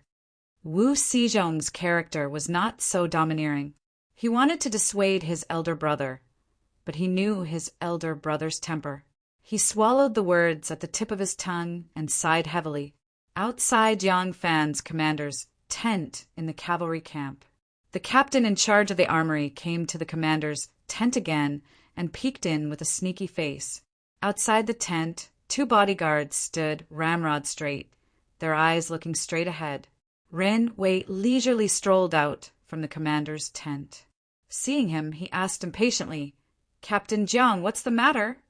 Captain Jiang nodded and bowed. "The Department of Ordnance has made a new batch of armors and weapons. Armors, bows, axes, spears, sabers, short spears, hammers, tents, and even horse harnesses and saws have all been replaced. Do you want to report to the general and have him inspect them?" Ren Wei said disapprovingly, "That's it? The Middle Minister General is currently discussing important matters with the generals and has no time to bother with such a small matter. You can go back first. I will report to the general and he will send a colonel to check them out." After Ren Wei said that, he turned and walked into the tent without waiting for Captain Jiang's reply. Captain Jiang smiled bitterly, but just as he turned to leave, he heard someone scoff. Someone said disdainfully, refusing a toast only to drink a forfeit. When he turned his head to look, he saw that the two soldiers were still standing upright in front of the tent, looking straight ahead. He did not know who had spoken. Inside the tent, Yang Fan was really gathering his generals for a meeting. Yang Fan sat behind the commander's tent. In his left hand was Frightening Tiger's Courage, and in his right hand was a thick book. The commander's seal and the square box containing the tokens and arrows were placed on both sides of the table. Chief Censor Su Liang was seated at the side. Behind him were 2 rows of chairs, which were occupied by Huang Xuchang, Chu Tinga, Ma Chiao, Li Dayan, Lu Maofeng, Lu Yan, Gao Chu, and the others. All of them were dressed in military attire and sat upright. There was one empty chair, which belonged to the Rear Army's Lieutenant General Duguhuiji. Yang Fan gently flipped through the book in his hand and said in a deep voice, "His Majesty has issued an edict to agree to a general review. I have borrowed books from the Ministry of Rights and the Ministry of War regarding the system of ceremonies and have summarized them. The Emperor is going to review them, and the contents of the review are mainly military discipline, military techniques, military studies, military weapons, military formations, military laws, military fortifications." Yang Fan was not overstepping his authority by calling himself this marshal. Outside, he had to call himself this general. But in the army, especially on a solemn occasion like the appointment of generals, the commanding general had to call himself this marshal. It meant that the commander-in-chief of the army did not necessarily have to be a marshal appointed by the court. At this point, Yang Fan suddenly paused. He looked down and asked, "Generals, who has participated in the general review?" The generals looked at each other. Ever since the emperor ascended to the throne, there had never been a general review. Even the emperor's military review was called a general review. They had only learned about it from Yang Fan. Most of these generals were illiterate, so how could they understand this? Yang Fan frowned and said, "Not a single one." Lu Maofeng hesitated and said, "Marshal, I joined the army at the age of 17. So far, I have not participated in the general review. But during the reign of Emperor Gaozong, when the North Yamen was still under the control of the South Yamen, I have been reviewed by the ministers of the Political Affairs Hall and the Ministry of War." Yang Fan was overjoyed. Finally, there was someone who had participated in the review. Otherwise, he would have to fumble around according to the records. He did not expect that Lu Maofeng could be so useful in addition to being a meat shield. Yang Fan said happily, "At that time, General Lu held any position in the army. Have you ever presided over the drill of the troops?" Lu Maofeng said embarrassedly, "At that time I was still a cook in the army. I did not preside over the drill of the troops. I only listened to orders and took care of the 10 soldiers." Huang Xuchang, Chu Kuanga, and Ma Chiao could not help but laugh, making Lu Maofeng's face turn red. Yang Fan slapped the Frightening Tiger Courage in his hand heavily and shouted, "Who dares to be presumptuous in my tent? Huang Xuchang, Chu Kuanga, Ma Chiao, stand up and answer correctly." In private, they were brothers, but in public, they had to have some rules. The 3 of them saw that Yang Fan's voice was stern, and he didn't have the slightest intention of making an exception. They immediately became vigilant, put away their neglect, and stood up straight. Yang Fan glanced at them and coldly snorted. "Good or bad, General Lu has participated in the military review. Although he hasn't presided over the military exercise, he is very clear about the training and rules of every soldier and group of soldiers. What is so funny about the 3 of you? Listen carefully." After lecturing the 3, Yang Fan turned to Lu Maofeng and nodded amiably. "Then I will have to trouble General Lu to explain the situation at that time to me and the generals." General Lu was flattered and hurriedly recalled the various training and preparations he had received before participating in the review to Yang Fan. Yang Fan listened as he hurriedly flipped through the manual and compared them one by one. General Lu's military rank was too low at that time, so he was not clear about the things that involved the entire army. What he described were specific requirements for each soldier and group. Su Liang wrote quickly on the side, recording everything General Lu said. Yang Fan compared them one by one. After listening to General Lu's introduction for a while, he gradually had a plan in his heart. The things that General Lu introduced were not exactly the same as what was written in the manual. It could be seen that this thing was not carried out completely according to the rules of the manual. As the saying goes, according to local conditions, appropriate adaptations were possible. However, there were not many changes in the major steps, especially the part that involved etiquette. As the saying goes, it is not strange to have too much etiquette. When an important person came to review, it was even more important to highlight the status of the important person. Great effort must be put into the word etiquette. Yang Fan grasped the main points and was no longer flustered. After General Lu finished describing the military review that he had experienced, Yang Fan said confidently, "I have noted down everything General Lu said. Since the generals have not participated in the review, then there is no need to continue discussing it today. I will refer to the manual and combine it with General Lu's words to draw up a detailed rules for the review. The generals can practice according to it." Yang Fan slowly stood up. Seeing this, the generals in the tent also stood up, their armors rubbing against each other. Yang Fan said, "General Lu." Lu Maofeng hurriedly took a step forward, cupped his hands, and said, "I am here." Yang Fan said, "General Lu has participated in the military review, so I will appoint you as the review officer. Together with Chief Secretary Su, you will be my counselor." Lu Maofeng was grateful and proud when he heard this. He quickly said loudly, "Yes, General. There are weapons, armors, and the imperial edict that the emperor wanted to review the troops with thousands of cavalries. Since the female empress ascended to the throne, she had never had a grand inspection. In recent years, she had lived in seclusion and rarely went out of the palace. But this time, she thought of a grand inspection by 1,000 cavalrymen. Although everyone had long known that the status of 1,000 cavalrymen in the imperial army of the northern Yamen was the highest, such a grand treatment still made all the imperial guards envious. The officers and soldiers of the 1,000 cavalries were excited and nervous. Soon they began to prepare for the review. The platform on the drill ground was being built into a military review platform.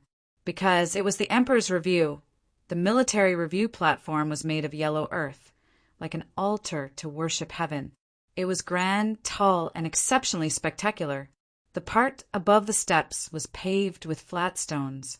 This high platform was probably more than 100 feet high. It would take a lot of time to build such a high platform, and it could only be used once.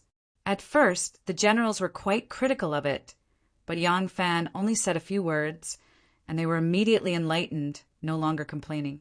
Yang Fan said, "Don't you see the height of heaven, the beauty of Mingtang, the height of Tianshu, and the sacredness of the 9 cauldrons?" Although most of the generals were illiterate, who said illiteracy didn't mean they didn't understand things, the emperor was fond of grandiose achievements, so this was to cater to her liking. Let the emperor review the troops on such a high platform. How could it show her lofty authority? For the emperor's review, what was the purpose of everyone working so hard? Wasn't it just the appreciation and favor of the emperor? Why didn't they use this opportunity? The soldiers were practicing, and one of the military skills was strength. Now they didn't have to carry the stone weights and throw them around. If they had the strength, they could build the military review platform. They gradually piled high and gradually formed a grand and spectacular military review platform. People were like ants on it. On the drill ground, there were also many bare-chested soldiers pushing the stone rollers that they found from all over the place, leveling the ground of the drill ground. The 1,000 cavalrymen were all outstanding talents, selected from the various imperial guards. Regardless of whether it was climbing, equipment, military appearance, weapons, or battle formations, they quickly met the requirements. Now, they only needed to constantly improve, such as the arrangement of the battle formations and the neatness of the troops. They wanted to give everyone a shocking effect as soon as they made their appearance. However, even these elites who were selected from the various imperial guards had their moments of difficulty, and that was the military law. Law of good prosperity, law of hanging arch, law of arresting death, order of palace guards, order of military defense, order of military department generals, brigade commanders, platoon leaders, cooks, and officers at all levels forced the soldiers to recite these regulations every day. They recited it after waking up, eating, training, building the platform, leveling the drill ground, practicing military equipment, and before going to bed. They even arranged for people to repeat the same law at the door of the latrine to deepen their impression, but it was still useless. Those vigorous soldiers who worked hard to recite the military law would gnash their teeth and have a splitting headache, like Sun Wukong, who heard the band-tightening incantation.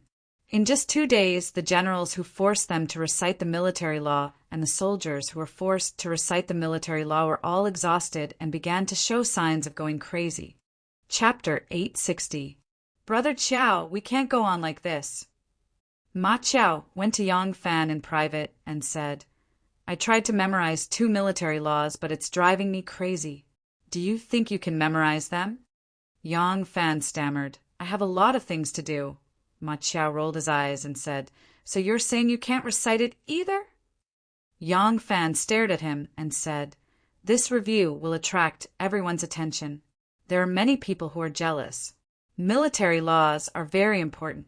If we don't review this, the emperor might not know much about military affairs, or he might not be able to point out anything.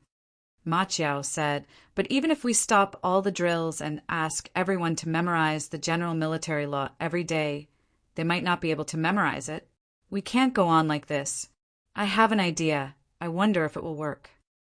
In fact, Yang Fan was also badly battered by the soldiers. Hearing that he had a solution, his eyes lit up and he said happily, Why didn't you tell me earlier if you have a solution? Tell me, what's the idea? Ma Qiao looked around, lowered his voice, and said mysteriously, Why don't we pick some soldiers who can read and write? We don't ask them to do anything else but memorize the general military law every day, and each of them will only memorize 1 book until they know it by heart. When the time comes, we will be the reviewing officer, and the overall review will be ours. We can just pick these people and ask them questions. Do you think they won't pass? Yang Fan frowned. It's easy to say, but if, he rubbed his chin and thought for a while, then nodded happily. That's right. It's a good idea. If we don't have military laws during the review, people will just pretend to be confused and ask questions, and we won't be able to answer. But as long as we have this rule, we will be fine. Even if someone suspects us of cheating, it would not be good for them to interfere and let them do the spot checking. If the soldiers really cannot answer, we will lose face, and the emperor will lose face even more. No one would be stupid enough to embarrass us and put the emperor on the spot. Ma Qiao smiled proudly. How about it? How could I have come up with such a brilliant plan? Yang Fan glared at him and said, You're the best at taking advantage of opportunities. Why aren't you acting according to the plan? Pick out the literate soldiers and tell them to stop reciting military laws? Ma Qiao said repeatedly, Sure. I'll arrange it right away. Ma Qiao ran away quickly. After a while, there was a tsunami of cheers on the drill ground, as if they had won a battle. Yang Fan couldn't help but shake his head and laugh. The initial purpose of Yang Fan's inspection was to make Wu Yizhong retreat without a fight and to solve the biggest problem in the process of building the army, military equipment. But when the decree came down and he had to do this, he realized that it would be beneficial for him to have a review after the founding of the army. First of all, through the review, the status and influence of the 1,000 cavalry in the imperial army could be rapidly raised. As the emperor, if Wu Zetian were to personally review the 1,000 cavalry, her impression of the 1,000 cavalry would be 100 times better than quietly building the army and directly taking up the task of guarding the palace. Internally speaking, only a small portion of his newly formed army, be it the generals or the soldiers, were directly enlisted from the commoners.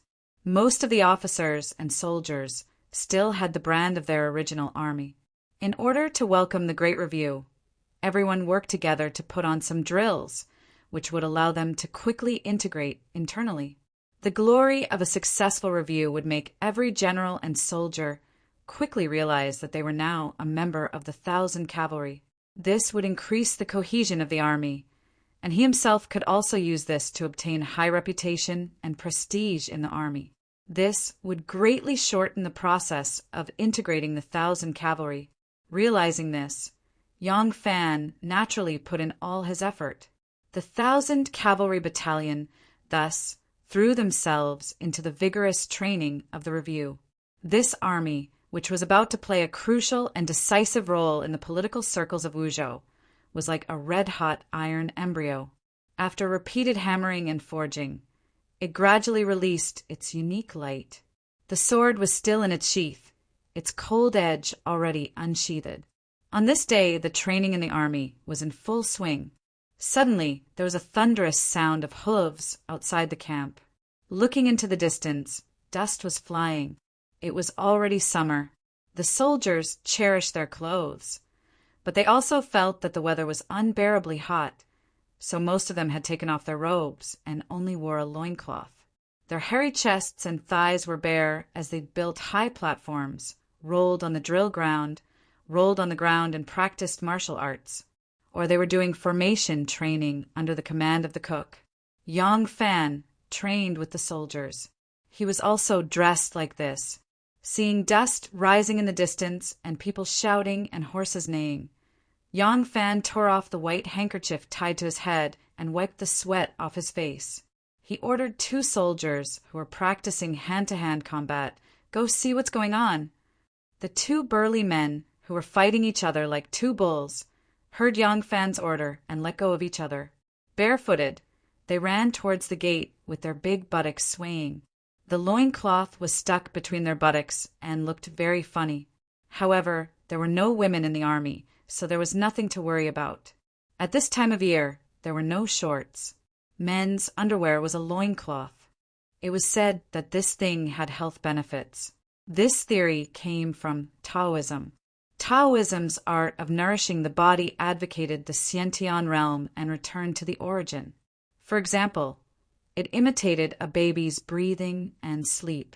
A baby's testicles were always tightened and raised. An adult's testicles were always loose and drooping without any special training.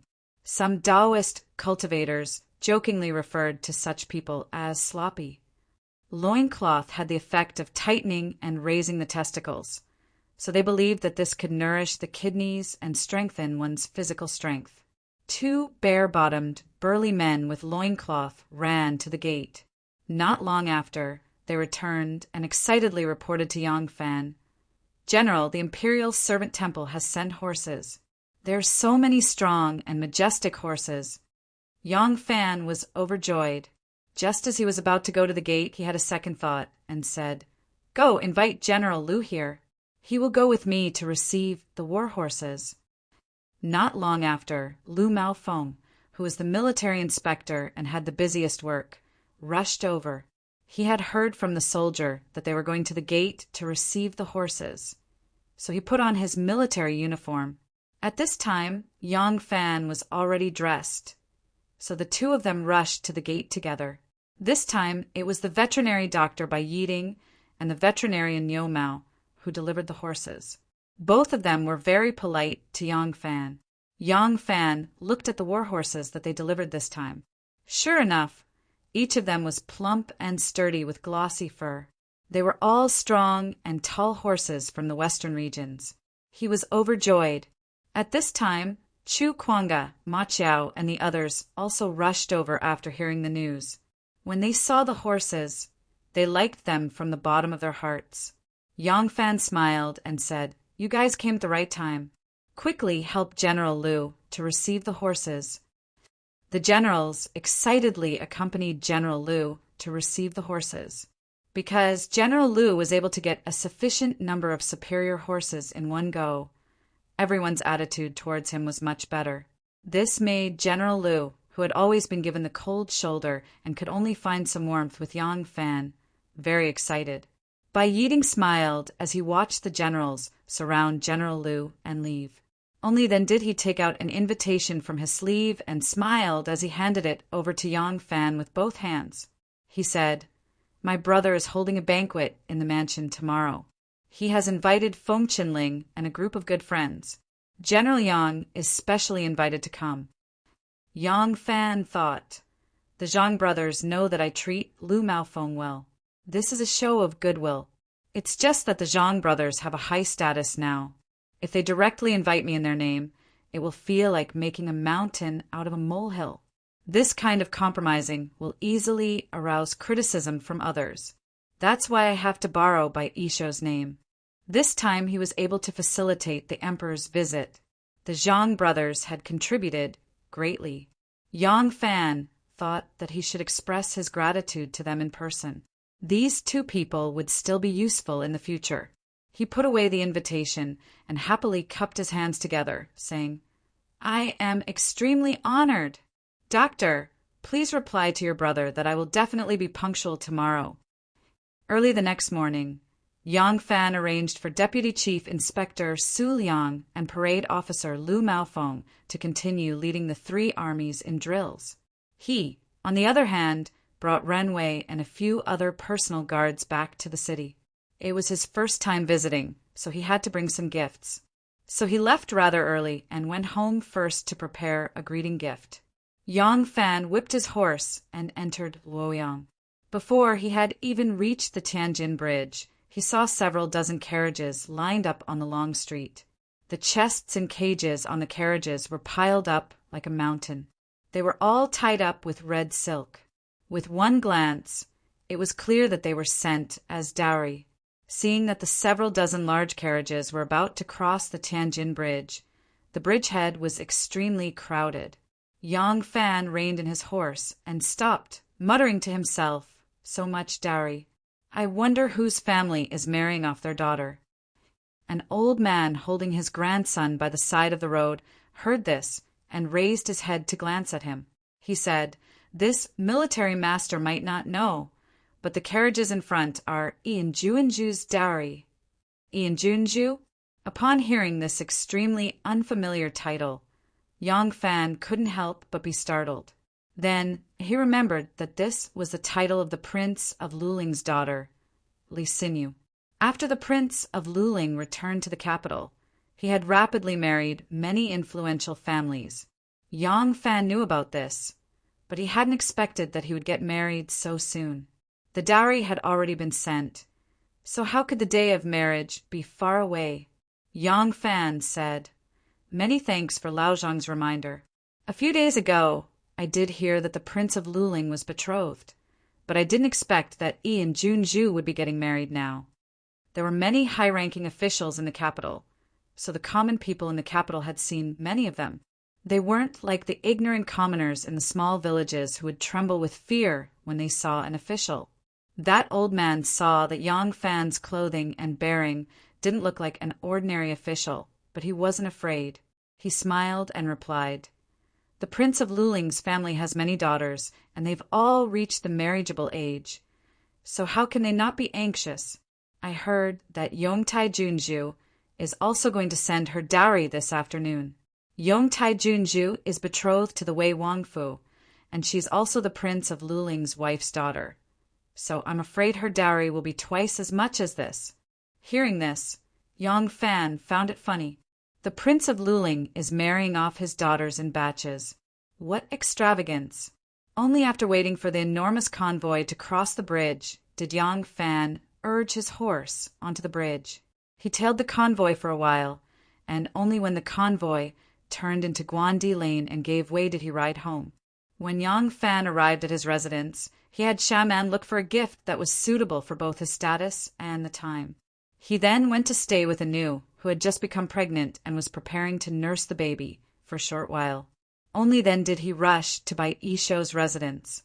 Because the imperial palace chamberlain didn't have much involvement in court politics, he wasn't very famous. However, the imperial palace chamberlain was a third-rank high official, so his position definitely wasn't low. Yang Fan had already asked Renwei to find out where the Bai residence was, so he easily found it. The Bai residence's doorman received the invitation and swiftly went to the residence to report the news. When a guest came to the door, the host should naturally come out to welcome him. At this time, Zhang Yiji and Zhang Changzong brothers hadn't arrived yet, but the Zhang brothers' subordinates and even their cousins had already arrived. They were currently sitting idly in the reception pavilion, chatting and laughing. In the small hall to the side, someone was roaring loudly. Chapter 861. In the small hall next to the Bai Manor's reception hall was Zhang Changyi, and to his side was the newly appointed assistant minister of the Ministry of Appointments, Jiang Lin. Because the two brothers, Zhang Yiji and Zhang Changzong, were now Wu Zetian's empress and imperial concubine, the Zhang family's status had risen. Their youngest cousin, Zhang Changyi, was appointed as the magistrate of Luoyang at a young age, and was in charge of important areas in the capital. Zhang Changyi himself had a high position of power, and his two cousins were the most influential people in the emperor's presence. Naturally, there was an endless stream of people trying to curry favor with Zhang Changyi. Among the Zhang brothers, Zhang Changyi was the most greedy for money, and thus the most people who came to him to seek official positions. 2 days ago, there was an official surnamed Shui who waited for an opportunity to visit Zhang Changyi. He presented him with 50 taels of gold and asked him to help him find a job. This person, surnamed Shui, was an official surnamed Shui and had the qualifications to become an official. However, because of the limited number of official positions, when there were no vacancies, he could only be a substitute. Once there were vacancies, a group of officials would fight over them. It was not uncommon for people without any background to be a substitute for their entire lives. Zhang Changyi accepted the gold and agreed to that person's request. When he returned, he informed the assistant minister of the Ministry of Appointments, Jiang Lin. Jiang Lin had relied on the recommendation of the two brothers, Zhang Yiji and Zhang Changzong, to obtain the position of assistant minister. Naturally, he would follow the Zhang family's lead. However, the problem was that when Zhang Changyi informed him of this matter, it was just before the morning court. After attending court for the entire morning, when Jiang Lin returned to the Ministry of Appointments, he discovered that he had forgotten the name of the person, surnamed Shui, whom Zhang Changyi had asked him to arrange an official position for. Jiang Lin was extremely embarrassed, but he could not tell Zhang Changyi directly. Coincidentally, Bai Yishou was hosting a banquet today, and he was also invited. When he arrived at the Bai Manor and saw Zhang Changyi, he invited him to the small hall to ask for forgiveness. Jiang Lin originally thought that with the festive atmosphere of the banquet and the fact that they were in someone else's residence, even if Zhang Changyi was displeased, he wouldn't be too angry. She would just tell him her name. Who knew that Zhang Changyi would fly into a rage when he heard this? How dare you treat the matter that I have entrusted to you with such contempt? You don't even put me in your eyes. Jiang Lin lowered her voice and said, Your Magistrate's words are too serious. It's not that I want to be negligent, but I'm getting old and my memory isn't good. When I heard your Magistrate say that person's name, I went to court. In the end, I was so busy with all the memorials in court that I forgot that person's name after the court meeting. Zhang Changyi smiled coldly and said, You're so forgetful. I think you're really getting old. Since you can't even remember such a small thing, how can you still serve the imperial court? Why don't you retire early and return to your hometown? Jiang Lin was shocked and hurriedly said, Please forgive me. Please give me a chance to redeem myself. I also ask your Magistrate to tell me this person's name again. I will do it as soon as I return. Zhang Changyi raged, Bastard! There are so many people looking for me to do things every day. How could I possibly know all of them? How could I possibly remember their names? Now you're asking me, where should I go to find that person? Jiang Lin stood at the side and said this, What should we do? Otherwise, after this year's official selection ends, if that person fails, he will definitely come again. At that time, your Magistrate can tell your school his name and when your school selects officials again, he will be the first to be appointed. He will only have to wait for a year, and next year, arrange a high-class prefecture for him as compensation. I believe he will also be willing. Zhang Chengyi said resolutely, no. He is willing, but I, this Zhang, am not. Now that he has asked to be this Zhang's disciple, if he fails in the official selection this time, if this matter spreads, how will others look at me, this Zhang? This Zhang's reputation will be ruined by you. Doesn't that mean that no one will be able to ask to be my disciple for at least a year? Zhang Lin frowned and said, Then what should we do? Zhang Chengyi thought for a moment and asked, how many people with the surname Shui are there in this year's official selection? Jiang Lin said, there are a total of 14 people with the surname Shui in this year's official selection. Your school has taken out the names of these 14 people and checked them repeatedly. I really can't remember which one of them is the one you asked to be your magistrate's disciple. Otherwise, your magistrate can take a look. Perhaps you will have some impression? As Jiang Lin said this, she took out a slip of paper from her sleeve. Zhang Chengyi didn't even take it and said, if you can't even remember the person doing the work, how can I remember? Now that I want to remedy this, there is only one way. Among this batch of officials, as long as they have the surname Shui, give them an official position. Jiang Lin was shocked and said, Your Magistrate, you must not. There are as many officials as there are carps in the river, but there are limited vacancies in the imperial court. This time there are not many vacancies in the various prefectures and the 2 capitals, so we have to take care of all aspects and the people who have been waiting for many years. If all the people with the surname Shui are selected, they will occupy a large number of vacancies, and it will be difficult for your school to make arrangements. Zhang Chengyi pointed at his nose and said, You messed up this matter, so naturally you will think of a solution. It's decided then, give him an official position for all the people with the surname Shui. Don't ruin my reputation. At this moment, Zhang Tongxiu laughed loudly in the reception pavilion and shouted, Chengyi, come quickly, General Yang is here. Zhang Chengyi said coldly, do as you see fit. Either all 14 people with the surname Shui are officials, or you, Jiang Lin, resign and scram. With that said, he flung his sleeve and walked towards the reception pavilion. Jiang Lin stood there in a daze for a long time before letting out a long sigh. How can I not lower my head when under someone else's roof? In order to protect his future, he had to agree to Zhang Chengyi's request. This way, he would have to overturn his original arrangements. But the election of an elected official was always the focus of attention of the court and the public, involving the interests and relationships of all sides. Every time he moved a person, he had to consider the reactions of the relevant parties, not to mention moving so many people at once. How could he still have the mood to drink wine? He had to return to the yamen to make new arrangements. Therefore, Jiang Lin did not go to the reception pavilion, but directly left through the small hall's main door, called over a servant of the Bai residence, told him to inform Bai Isho, then hurriedly returned to the yamen of the Ministry of Appointments and arranged for all the people with the surname Shui to be officials according to Zhang Chengyi's request. It was unknown whether it was because the ancestor surnamed Shui had displayed his divine might in the heavens, but the people with the surname Shui were all waiting for this year's good rain. From ancient times until now, such a case had only happened in the Wu and Zhou dynasties. Accompanied by Bai Isho, Yang Fan entered the reception pavilion, who introduced him to the guests one by one.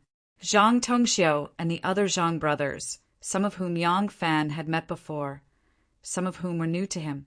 Due to second Zhang's favoritism, these noble young masters, who were usually somewhat arrogant, were very friendly to Yang Fan. Next were the members of second Zhang's faction, many of whom were the sons of the capital's aristocratic families. Currently, there were officials with high positions, such as Zong Chuk and Zong Jinqing, as well as the Ren Huang of the Phoenix Pavilion, Li Chongxiu. There was originally an assistant minister of the Ministry of Appointments, Jiang Lin, but she had already returned to the Ministry of Appointments to clean up the mess. These people were also very friendly to Yang Fan. Many of them had a higher position than Yang Fan, but they were so polite to Yang Fan. This was not very in line with the Zhang faction's usual arrogant and domineering style. This made Yang Fan feel a little strange, but he quickly understood the reason behind it. To be polite to others, it was not because they had a request, but because they had a plan. Now that he thought about it, Zhang Yiji's placement of Lu Maofeng into the Thousand Riders was only his first step and also a test. Now that Yang Fan was so cooperative, it made him think that it was not impossible to recruit Yang Fan. Today, this group of nobles were so polite to Yang Fan, it was probably because they already knew Second Zhang's plan. This Zhang Yiji's appetite was getting bigger and bigger. He actually wanted to swallow up the Thousand Riders and make it his power. Yang Fan secretly made plans in his heart and exchanged pleasantries with the guests. As they were talking, someone came to report that the Zhang brothers had arrived. Bai Yishou and Bai Yiding quickly got up. Bai Yishou was the first to raise his voice and order, "Come, invite old madam and madam to the front door to welcome them." Yang Fan was secretly surprised. This Bai Yishou was, after all, a third-rank high official. Wasn't it a little too disgraceful to curry favor with him like this? Why did he need a woman to come out to greet the Zhang brothers? Especially his wife, but he actually needed his old mother to come out to greet them. In a short while, Madame Zhang came out with her white-haired mother-in-law.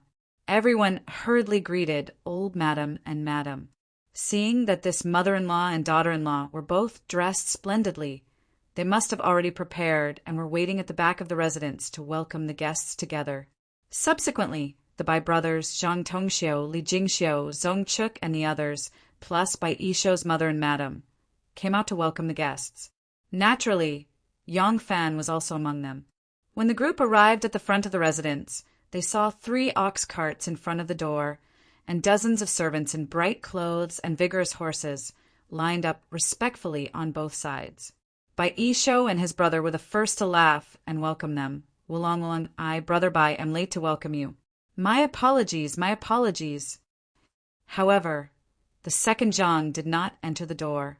Zhang Yiji turned around and bowed slightly to the first carriage with a curtain hanging from it. He said respectfully, "Mother, we've arrived at the Bai residence."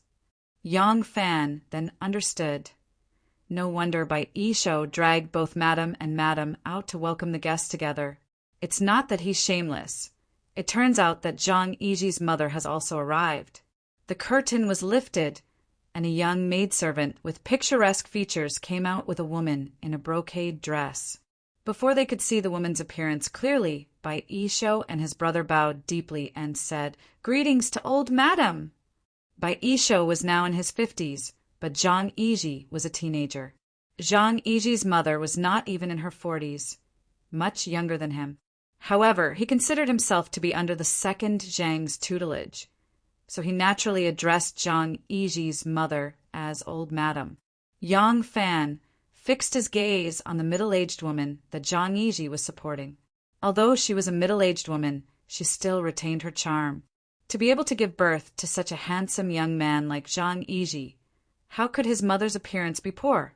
Moreover, this woman came from a prestigious family and was well-educated, so her movements were naturally elegant. Zhang Yiji helped his mother down the carriage before smiling at the crowd. "Yiji serves in the palace, so I can't always serve mother, so I feel very uneasy. Now that I have the opportunity to leave the palace, I can't bear to let mother sit at home. However, there's a group of good friends here that I haven't seen for a long time, so I'm in a difficult situation. Fortunately, Brother Bai is considerate and invited mother to come along so that we can go out and relax." Chapter 862. Others do not know Zhang Yiji's mother's name. She used to have a nickname called Azong. Now, because of her son's status, everyone in the capital respectfully addressed her as Lady Azong. Zhang Yiji was very filial to his mother. Everyone in the capital knew that he was a very filial son. Therefore, he did not feel that his action was presumptuous. On the contrary, he was filled with deep respect. Azong smiled and nodded to the crowd, saying, "My son came to the banquet today, but insisted that I, as his mother, accompany him. I really could not dissuade him and took the liberty to disturb. I hope Bai Shi and all the honored guests will forgive me. Bai Isho hurriedly said, Wulong is very filial to his mother. This is a great virtue. We all admire him very much. How can it be presumptuous? My mother and my wife were very happy when they heard that old madam was coming. Mother, this is the Lady Zong that your son told you about. Quickly come forward to greet her. Bai Tai and Bai Isho's wife came forward to greet Zong. The three women chatted and laughed for a while before Bai Isho introduced the guests to Zong. When Li Jingxiu came forward to greet her, Zong saw his appearance and suddenly exclaimed in shock. A strange expression flashed past his eyes. Zhang Yiji nervously asked, Mother, what's wrong? Lady Zong quickly regained her senses. A layer of mist appeared in her eyes. She mournfully said, Nothing. I observed Li Sharon's expression and temperament.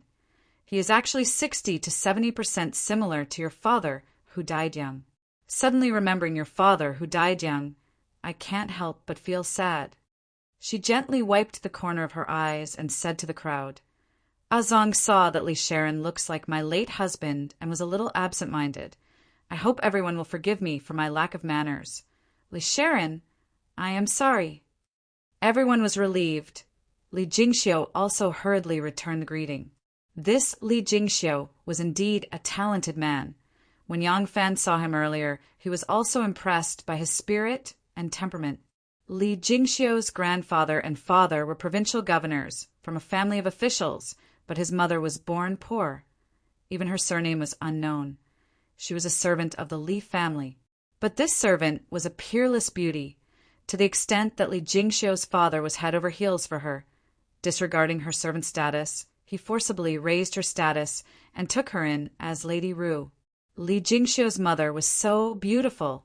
Naturally, his appearance was also extraordinary. Li Juanxiu was born with a good appearance, elegant and suave, a man of striking appearance, and also quite talented in literature.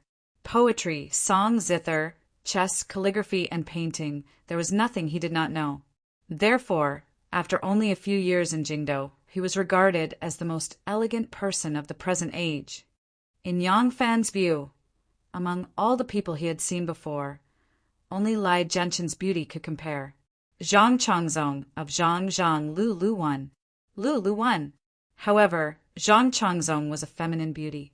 Only Wu Zetian, who had a strong personality and had enough of Xue Huai's strong and masculine body, would like him. Although Li Jingxiu was a scholar, he did not have Yang Fan's masculine and handsome beauty, but he had a quiet, scholarly air. In addition, he was nearing 30.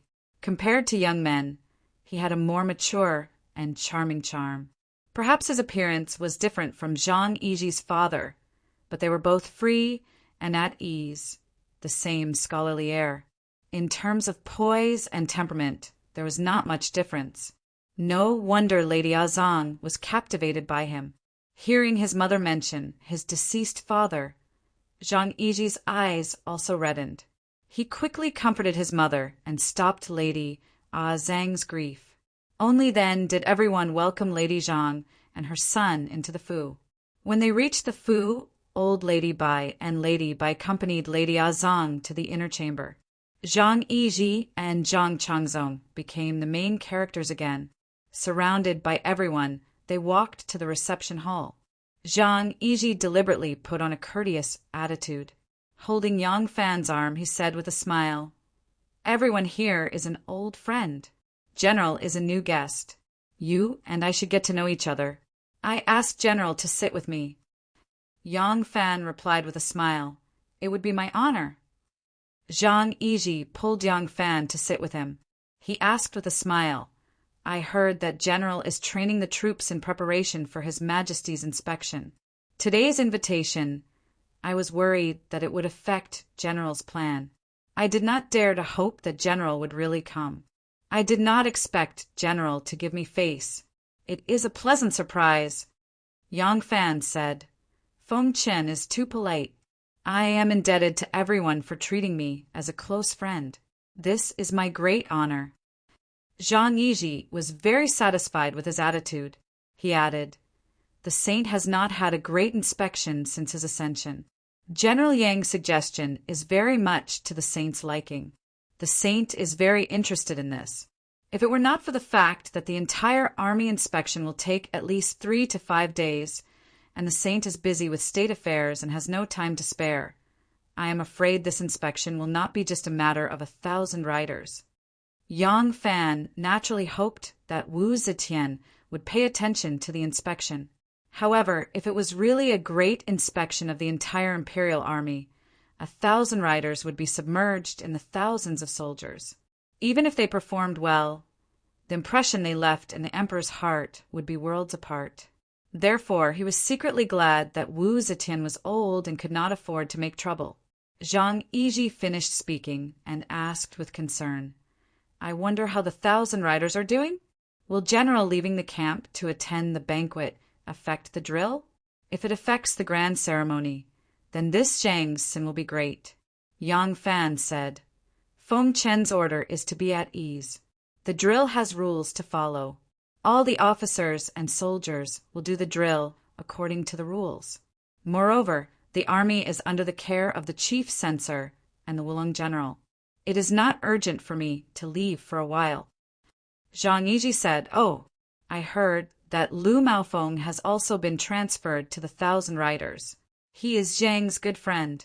If there is anything inappropriate in the 1,000 riders, I hope General Yang can forgive me for my sake." Yang Fan said, "Feng Chen's order is not to say this. General Lu is good at both literature and martial arts, and is Yang's right-hand man. After General Lu arrived, he has been of great help to Yang's army. Currently, he is mainly responsible for the drill. When the inspection comes, he will also be the reviewing officer. Chief Censor Su and Wulong General Lu are now Yang's right-hand men." Zhang Yiji was very clear that Lu Maofeng held an important position in the military drill. He did not think that Lu Maofeng was highly regarded by Yang Fan because he had his own strong points. He thought that Yang Fan was deliberately showing goodwill to him. Now that he had personally heard Yang Fan say that he was relying on Lu Maofeng as his right-hand man, he could not help laughing out loud. He really wanted to rope in Yang Fan and make him his right-hand man. This would be an important step for him to intervene in the army. However, the 1,000 riders were too important, and others did not dare to intervene.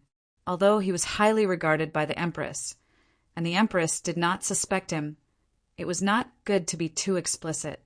Moreover, he was clear that Yang Fan had a close relationship with Princess Taiping and Wu Sanxi's families. Now that Yang Fan could show goodwill to him, it was a great improvement. There was still a long way to go, and he needed to slowly plot. He also needed to observe Yang Fan slowly. If Yang Fan could not wait to show his loyalty to him now, he also did not dare to trust him. Yang Fan was clear about Zhang Yiji's plan. He was close to Zhang Yiji and showed goodwill. He was not worried that Taiping would misunderstand. As for Wu Sanxi's side, he was just pretending to be courteous. Even if he lost Wu Sanxi's complete trust, as long as the other side felt that he could still be won over and did not have the heart to deal with him, then the benefits from Zhang Yiji's side would be enough to make up for the other side's loss. Moreover, now Wu Yizong was repeatedly making things difficult for him for unknown reasons. Wu Sanxi did not want to take strict measures against his cousin, who had a lot of troops. In the process, he did not resolutely protect Yang Fan. If Yang Fan made some appropriate moves to get close to Zhang Yiji, it could also increase Wu Sanxi's sense of crisis. It would make him think that this was caused by Wu Yizong's unfriendliness. It could be said to be killing 2 birds with 1 stone. He could not really rely on Heir Zhang, not only because of his political ideals, but even if he only planned for his personal future, relying on the 2 domineering gigolos to please the Empress. It could not be compared to the deep foundation of Li Tang's royal family in the common people and the painstaking efforts of the Wu family for more than 20 years. Those who relied on Heir Zhang for luck were all short-sighted people. However, although Heir Zhang's power lacked a foundation, He was the most popular one at the moment and could not be offended. It was impossible for Yang Fan to sincerely rely on Zhang. It was necessary to make appropriate moves to gain Zhang's trust and support. Therefore, before Yang Fan came to the Bai residence, he was thinking about how to express goodwill to Zhang. At this time, seeing Zhang Yiji's enthusiasm for the military review, he suddenly had an idea. Yang Fan glanced at the Bai brothers and the guests who were sitting on the left and right and watching the conversation between the two of them with a smile. He said to Zhang Yiji, who was laughing loudly, "Speaking of the military review, I have a very interesting idea here. I wonder if Minister Feng Qin and Minister Feng Qin are interested in participating?" Zhang Yiji said curiously, "General Yang, what interesting idea do you have? Why don't you tell me?" Yang Fan whispered a few words to his ear. Zhang Yiji's eyes suddenly opened, and he said happily, "Can it be like this?" Yang Fan smiled and said, "Why not? It's just that Minister Feng Chen." Zhang Yiji interrupted him and said, "My close friends all call my Xiongdi Wu Lang Lu Lang. I do not regard you as an outsider. I call you Lang. You don't have to follow Chen Ling or Qin Qing and call me Xiongdi anymore." Yang Fan immediately changed his address and said, "Okay, but Wulong and Lulang will have to work a bit harder in the hot summer." Zhang Yiji said excitedly, "This is nothing. It's worth it to make the saint laugh. Besides, I am also very interested in this. Lulang will definitely be more interested than me." Zhang Changzong was very curious and quickly asked, "What is so interesting?" Zhang Yiji laughed and said, I can't say it in public. You must know. I will tell you in detail when we return to the palace." Zhang Changzong could not wait to return to the palace. He immediately ran over and squeezed to the other side of Zhang Yiji and said to him, "Wulong, quickly tell me." Zhang Yiji whispered a few words to him. Zhang Changzong applauded and laughed. Good, good, good. Erlang is really good idea. This matter has been decided. I must participate." Zhang Tongxiu and the others looked at the two of them and could not help but ask with a smile, "What is it that makes Wulong and Lulang so proud?" Zhang Yiji smiled like a Buddha. He shook his head and said with a smile, I can't say it. If I say it, it won't work." Zhang Changzong also said repeatedly, can't say it, I won't say it, Wulong won't say it, Erlang won't say it either." The two of them were so mysterious that everyone was even more curious. But no matter how they urged them, the two of them did not say anything. Bai Isho smiled and tried to smooth things over. All right, Wulong and Lulang are not willing to say it. Naturally, they have their reasons. On the day of the Great Review, you and I will ask Wulong and Lulang to say it in front of His Majesty. Won't we all know when we go to the front of the army to watch the performance? Chapter 863. Although everyone was curious, they did not ask what role Yang Fan wanted the Zhang brothers to play in the conference. When the banquet was about to end, Zhang Changzong solemnly brought up this matter once more, and he repeatedly warned everyone not to leak it to the outside world, causing everyone to be even more curious. However, no one dared to neglect Zhang Changzong's repeated warnings. Everyone kept their mouths shut, so outsiders had no way of knowing. However, it was no secret that Yang Fan had attended the second Zhang's banquet. This matter quickly reached Wu Sanxi's ears. Wu Yizong also heard of this matter and immediately went to find Wu Sanxi. He was immensely proud, as if he had great foresight. "Cousin, I already said that Yang Fan is a person who fawns on the rich and cannot be trusted. You see, he was originally Xue Huai's disciple. But when he saw that Xue Huai had fallen out of favor, he shamelessly used himself as a stepping stone to Taiping. He clearly knows that Taiping and our Wu clan are at peace on the surface. But when he saw that our Wu clan was suppressing the Li clan, he immediately threw himself under cousin's banner. When he saw that my aunt intended to make the prince of Luling heir apparent, he felt that the Wu clan was about to decline. So he immediately protected the prince of Luling with all his might. Right now, the prince of Luling is clearly a hopeless fool. Just like the prince of Xiang, a good-for-nothing, and he has decisively thrown his lot in with Zhang Yiji.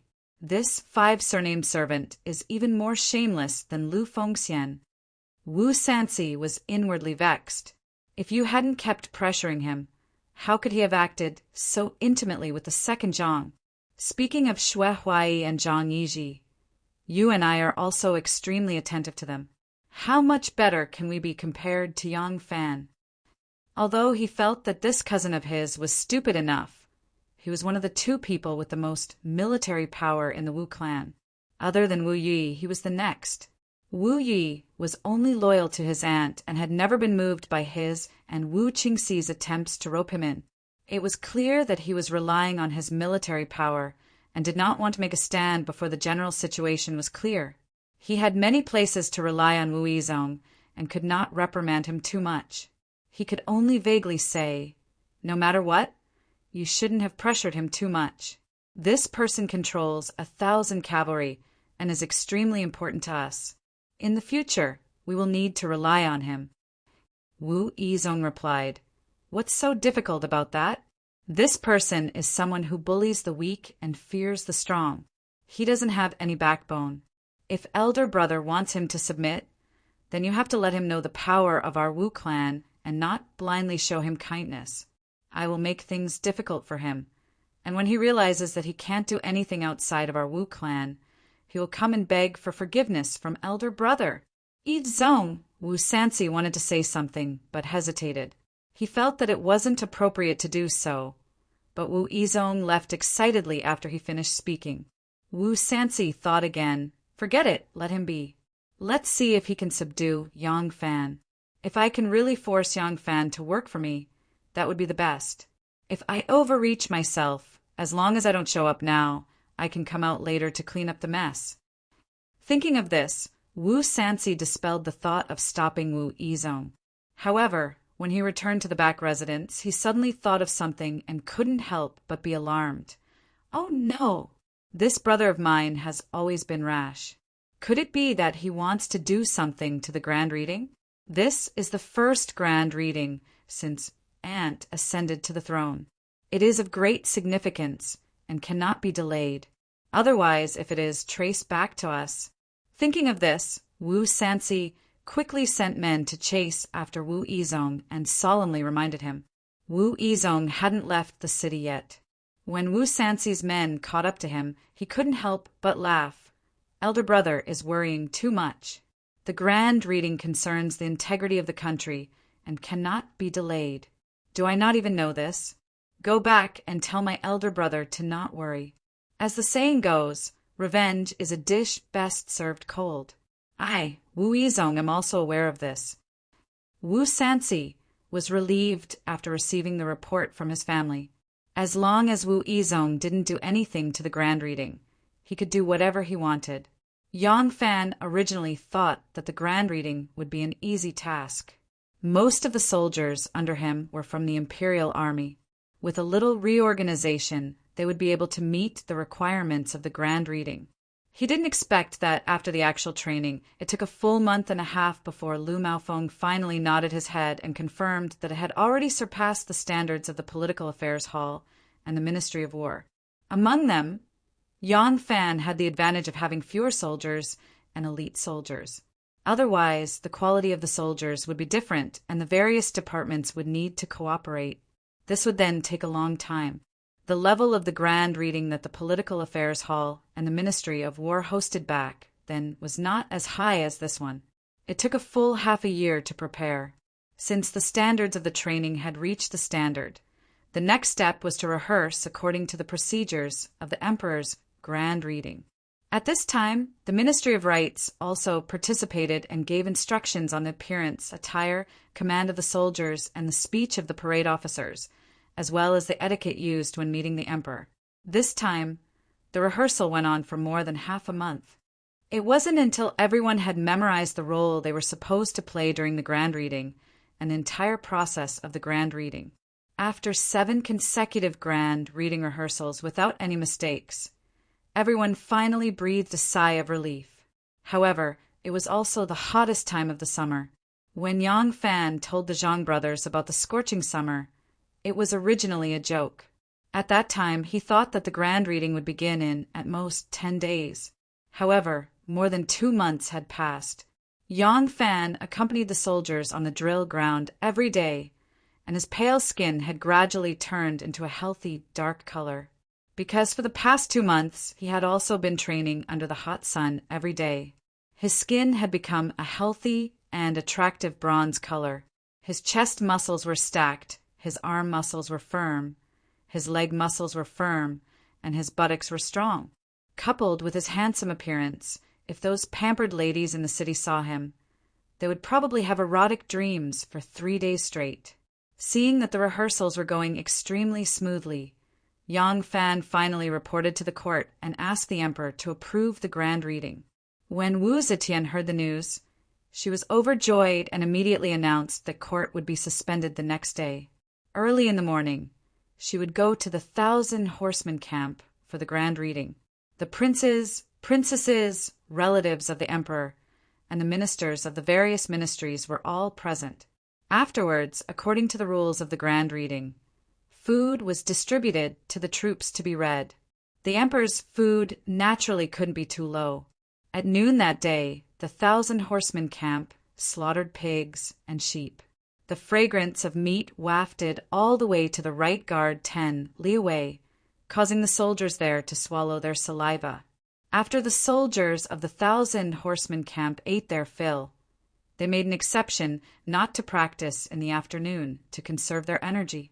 Inside the palace, the Zhang brothers were also rubbing their palms in excitement. In the past 2 months, the number of times the two of them left the palace had clearly increased. Sometimes they left together, and sometimes they left separately. After entering summer, Wu Zetian was tired of eating and thirsty for sleep. Normally, she would go to the Flying Fragrance Hall and the lovely spring terrace to enjoy the cool. She also didn't summon them to serve her in bed or to sing and dance, so they happily agreed. That day, the two brothers asked for leave together to leave the palace. They told Wu Zetian that they would meet at the drill ground the next morning. Wu Zetian would have the grand reading tomorrow and needed to wake up early. Tonight, she wanted to have a good rest. As a result, she generously agreed to the request of her two most beloved little lovers. The two brothers excitedly left the palace and immediately rushed home. Although Zhang Changzong had left the palace frequently in the past 2 months, he had almost never returned home. Zhang Yiji, on the other hand, had returned a few times, but he had only greeted his mother before leaving in a hurry. Today, however, he wanted to return home to stay. Because he had to go to the 1,000 horsemen camp the next morning, Zhang Changzong did not return to his own mansion. Instead, he went to Zhang Yiji's home. The two of them hurried to the Zhang mansion and went straight to the inner residence. Zhang Yiji asked the housekeeper with a smile, "Where is my mother?" The housekeeper replied, "Lang Jun came back just in time. Recently, old madam has been depressed and hasn't been eating well. She has been frowning all day long. Your servant has invited a doctor to visit her, but he can't tell what's wrong." What? Hearing this, Zhang Yiji was very nervous. He didn't have time to be angry with the housekeeper and hurried to his mother's bedroom. Zhang Changzong quickly advised, "Wulong, don't worry.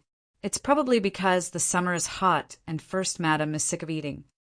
Zhang Yiji did not say anything and hurried to his mother's residence. When they arrived at Mrs. Zhang's residence, Zhang Changzong stayed outside while Zhang Yiji went in alone. Mrs. Zhang's personal maid, Yan was originally serving in the room, but because the mother and son wanted to talk, she was also driven out. Zhang Yiji saw that his mother had indeed lost some weight. Her face looked haggard. He could not help but secretly cursing himself for being careless. The last time he came back to visit his mother, he did not notice that his mother was unwell. Zhang Yiji hurriedly inquired about his mother's condition. When Zhang saw her son, she still frowned and sighed, as if there was something difficult to say, but in the end she could not say anything. Zhang Yiji asked anxiously. Mrs. Zhang simply turned over and slept facing the bed, ignoring him. Seeing this, Zhang Yiji lifted his gown and knelt in front of the bed. He kowtowed and choked with sobs. Mother is unhappy, it's all your son's fault. If your son has done anything wrong, not being filial, I hope Mother will reprimand your son. I must not torture myself, otherwise your son will really die of fear. Zhang sighed softly and said, My son has always been filial. How could he have done anything wrong? Mother is unhappy, but it is not because of my son. You don't have to blame yourself. Zhang Yiji said, Then please tell me, what is it that you are unhappy about? As long as it is not about picking the moon, your son will definitely do it for you. Mrs. Zhang sighed faintly and did not say anything. Zhang Yiji was anxious. In a deep voice he said, Your son is slow-witted. It is difficult for me to guess Mother's intention. I beg Mother to tell your son. Then he started to kowtow again, as if Zhang did not tell him, he would keep kowtowing without getting up. Mrs. Zhang listened to her son kowtowing and finally could not bear it anymore. She quickly sat up and said with tears in her eyes, My son, quickly get up. This is all Mother's fault. It really has nothing to do with my son. Zhang Yiji was so anxious that his lungs were about to explode. Mother, tell your son, so that your son can ease Mother's heart. Mother! Mrs. Zhang wanted to say something, but hesitated. She covered her face with her hand and said, How can Mother say this? If you want to know, ask Yen. When Zhang Yiji heard this, he jumped up and walked out. Yen was waiting in the courtyard. Zhang Yiji rushed into the courtyard, pointed his finger at Yen, and shouted angrily, Lowly servant! I asked you to serve my mother because I trusted you. Why are you making my mother unhappy? Hurry up and confess. Chapter 864. Seeing that Zhang Yiji was furious, Yen knelt down in panic and kowtowed to him. Lang Jun, please forgive me. Old madam is depressed, and it has nothing to do with me. Zhang Yiji kicked her to the ground and scolded, Whether it has anything to do with you or not. I have to hear it first. Tell me, why does my mother have something on her mind? Yen, sternum was hurt by his kick, but she did not dare to cry out. She quickly got up and knelt down again. When she was about to answer, she suddenly saw Zhang Changzong standing aside and could not help but shut her mouth. Zhang Yiji was even angrier. He kicked her to the ground again and scolded, You blind bitch! Lu Lang is my brother. What's wrong with you? Tell me quickly. If you don't tell me, I will beat you to death. Yen was terrified and had no choice but to tell Zhang Yiji everything in full detail. Zhang Yiji was dumbstruck when he heard it. Zhang Changzong, who was quite dissatisfied with Yen treating him as an outsider, was also shocked. At this time, he only wished that Zhang Yiji could also treat him as an outsider and drive him away. Zhang Yiji's mother was depressed and couldn't eat or sleep well because of lovesickness.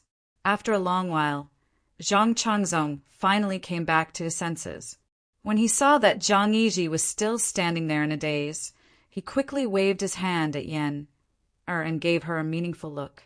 Yen understood and quickly got up and slipped away.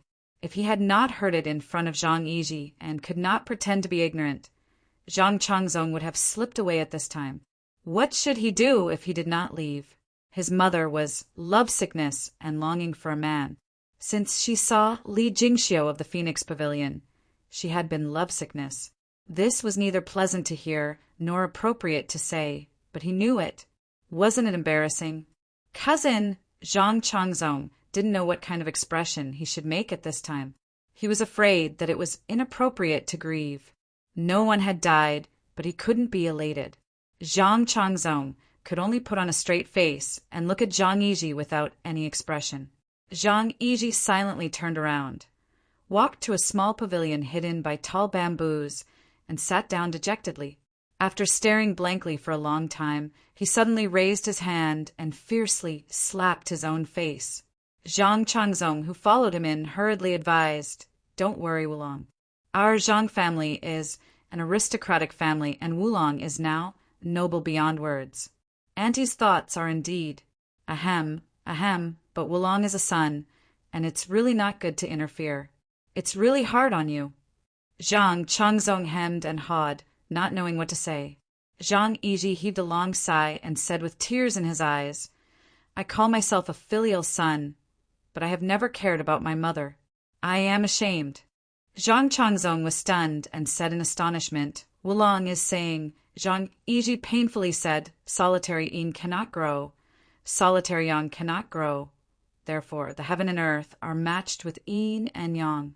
If there was only yang, there would be no yin and there would be no yang, and yin and yang would fight, reducing one's lifespan. When Yiji was 4 years old, my father had passed away. At that time, my mother was still young. Now that I am an adult, how much time have I wasted on my mother?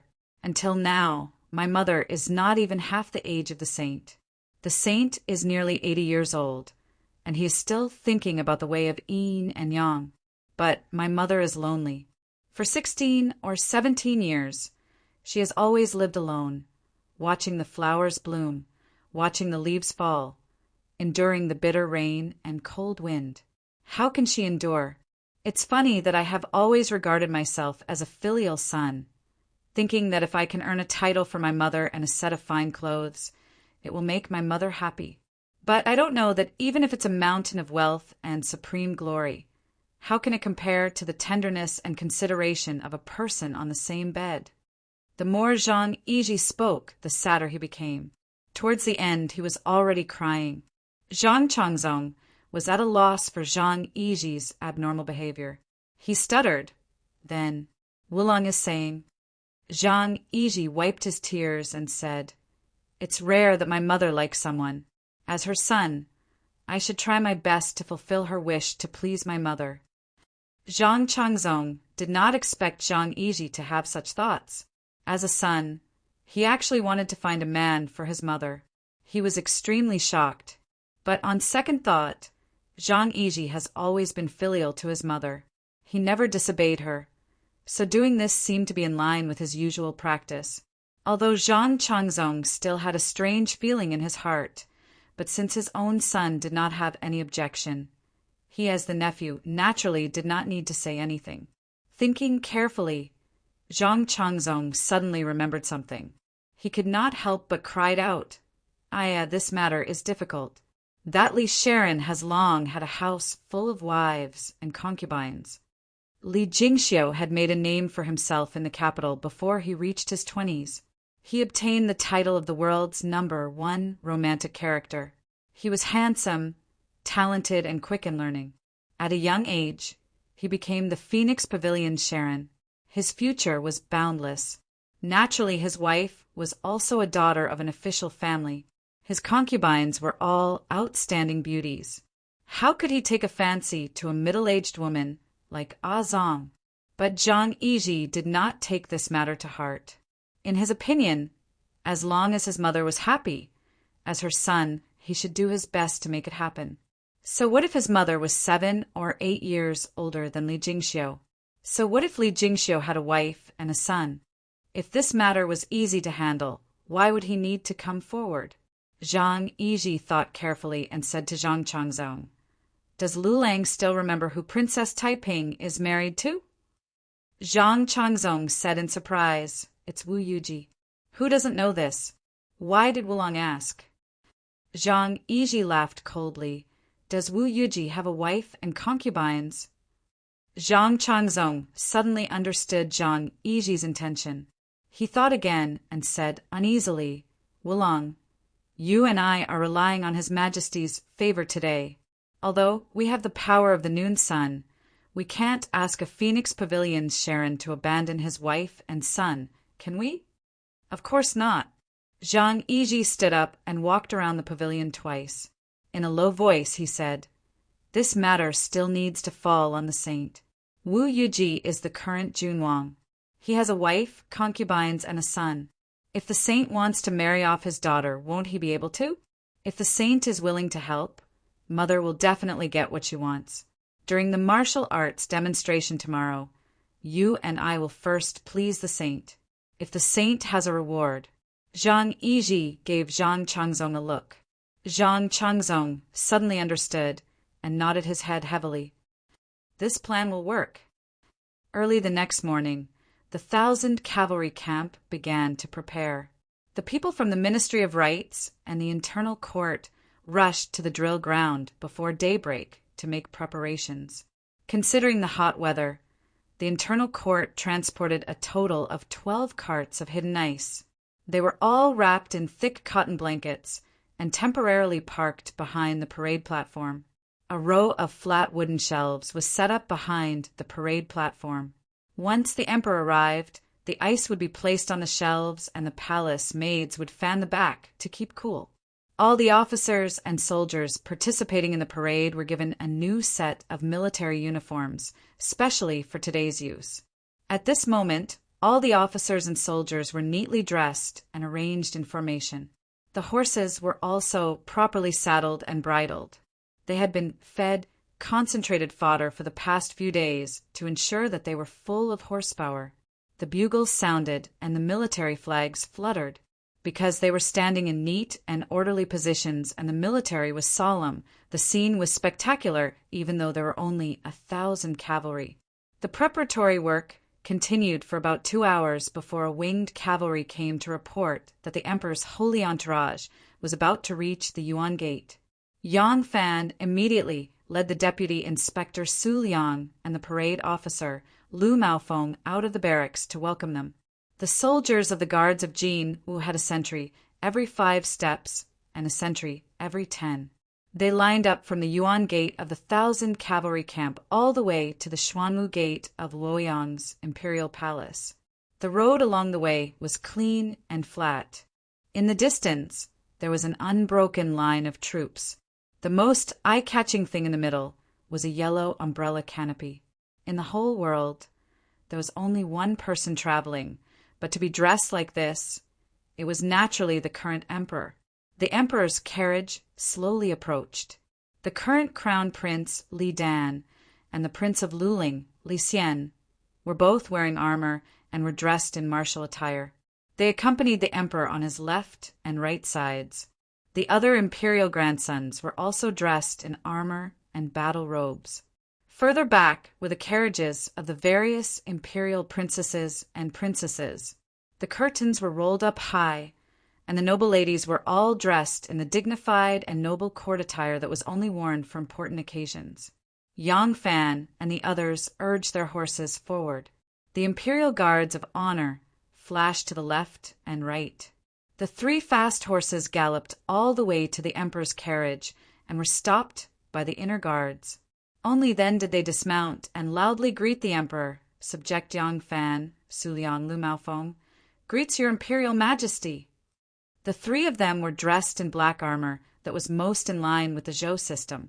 Although it was still early in the morning and the weather was not very hot, it could not be said to be cool either. However, the 3 of them were dressed from head to toe. Their cheeks and eyebrows were all the same black, revealing only a pair of bright and spirited eyes. Their entire bodies seemed to be cast from iron. Only the tassels on their helmets were as red as blood, appearing incomparably majestic. These are Zhen's soldiers. Seeing this, Wu Zetian was delighted. Cheerfully raising her hand, she ordered, "Dispense with the formalities, rise. Lead the way. Zhen wants to personally inspect the troops." "We will obey your imperial majesty's command." Yang Fan and the other 2 mounted their horses and stood in a triangular formation with 1 at the front and 2 at the back. With a tut, Yang Fan kicked his legs against the horse's abdomen. The 3 generals then led the emperor's guards of honor into the camp. Princes and princesses, relatives of the emperor, ministers of various ministries' inner guards, and the emperor's guards of honor were led in front and behind, banners fluttering in the wind. The formation on the drill ground was neat. The first step of this great inspection was the emperor's guards of honor, the troops to be inspected, and the emperor's guards of honor. Therefore, Yang Fan led the emperor's carriage through the front of the formation, which was also a straight line. Every 10 rows of riders, there would be a loud shout, "Long live the emperor! Long live! Long live!" This was the first time Wu Zetian had entered the army. Seeing with her own eyes the atmosphere of the military camp in the midst of thousands of troops and horses, she couldn't help but feel her blood boiling. In her excitement, she subconsciously wanted to tell her happiness to the Zhang brothers, but when she turned to look, she realized that the Zhang brothers were not by her side. Wu Zetian couldn't help but feel a little regretful. Could it be that Wulong and Wulong woke up late in the morning? Wu Qingxi also came with an illness. In fact, with his current physical condition, it was not suitable for him to go out. However, he had already discovered that because of his physical condition, more and more people were not optimistic about him. Many of the people that he had gathered under his banner were planning to change their allegiance. Under these circumstances, knowing that this trip would have an even more adverse effect on his illness, he could only come with an illness. He also had to pretend to be in high spirits, just to raise the morale of his troops. Chapter 865. Wu Chengxi dragged his sick body to sit on his horse, trying to create an image that his body was getting better. Wu Sanxi urged his horse to follow the royal carriage. Looking at the unmoving, dignified army, he couldn't help but be impressed. As expected, this is an elite army. Yang Fan is someone who knows how to lead troops. He unconsciously looked forward and saw Yang Fan's tall and straight back. Wu Sanxi sighed to himself. It's a pity that he isn't willing to be loyal to me. Although Second Zhang is arrogant, he only relies on Ant's favor. They don't have the right to compete for the throne. Yang Fan is so short-sighted. It's really hateful. Wherever the yellow umbrella passed, the cheers of "Long live the Emperor" rose and fell like the raging tide of Qiantang. No matter what kind of thoughts they had, they were gradually infected by this atmosphere of majesty. When the royal carriage finally stopped in front of the high platform, Princess Taiping and Wan helped the Empress up the platform. The old Wu Zetian also seemed to feel strength in her legs. Unfortunately, this was only a spiritual effect after all. She walked very slowly and was supported by Princess Taiping and Shangguan Wan. Even so, when she finally stepped onto the platform, she was still a little out of breath and her forehead was beaded with sweat. Princess Taiping and Wan quickly helped the Empress to sit on the throne. The accompanying officials all climbed up the platform. For the old people and the venerables, the Emperor allowed them to sit. The last wooden frame was covered with a layer of crushed ice. The palace maids waved their fans, and the platform was immediately cooled. According to the tradition of the Tang dynasty, the emperor should be wearing military attire and personally testing the arrows in front of the army. He would shoot 7 arrows in a row and then go up the platform to inspect. This was to show off the emperor's martial arts. At the same time, it was to show that although each army had its own commander, all the armies had a common commander, the emperor. However, Yang Fan had discussed this with the Ministry of Rites. The Empress would definitely not wear military attire to test the arrows in front of the army. Not to mention the fact that the Empress didn't know how to shoot on horseback. Even if she was good at it, who would dare to let her ride a horse at her age? Who would dare to let her test the arrows? The Empress couldn't test it, so it was time for the prince to replace her. However, everyone knew that the crown prince was about to be replaced. It would be inappropriate to have the current crown prince, Li Dan, perform in front of the army. Li Xian was not the crown prince right now. Although everyone knew that the crown prince was about to be replaced, it had yet to become a reality. It would be inappropriate to publicly announce it. Furthermore, of the 2 princes, one was under house arrest in the Eastern Palace, and the other was imprisoned deep in the mountains.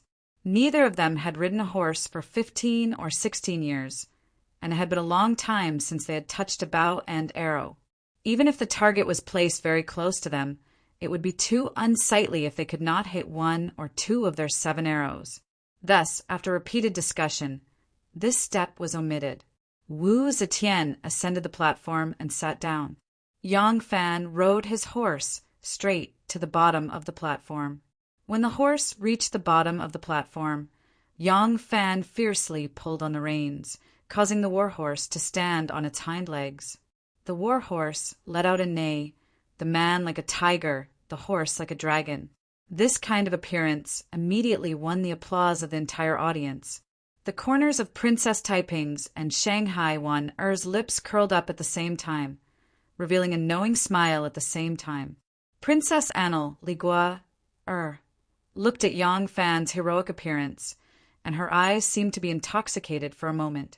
Wu Yizong, on the other hand, curled his lips and revealed a cold, disdainful smile.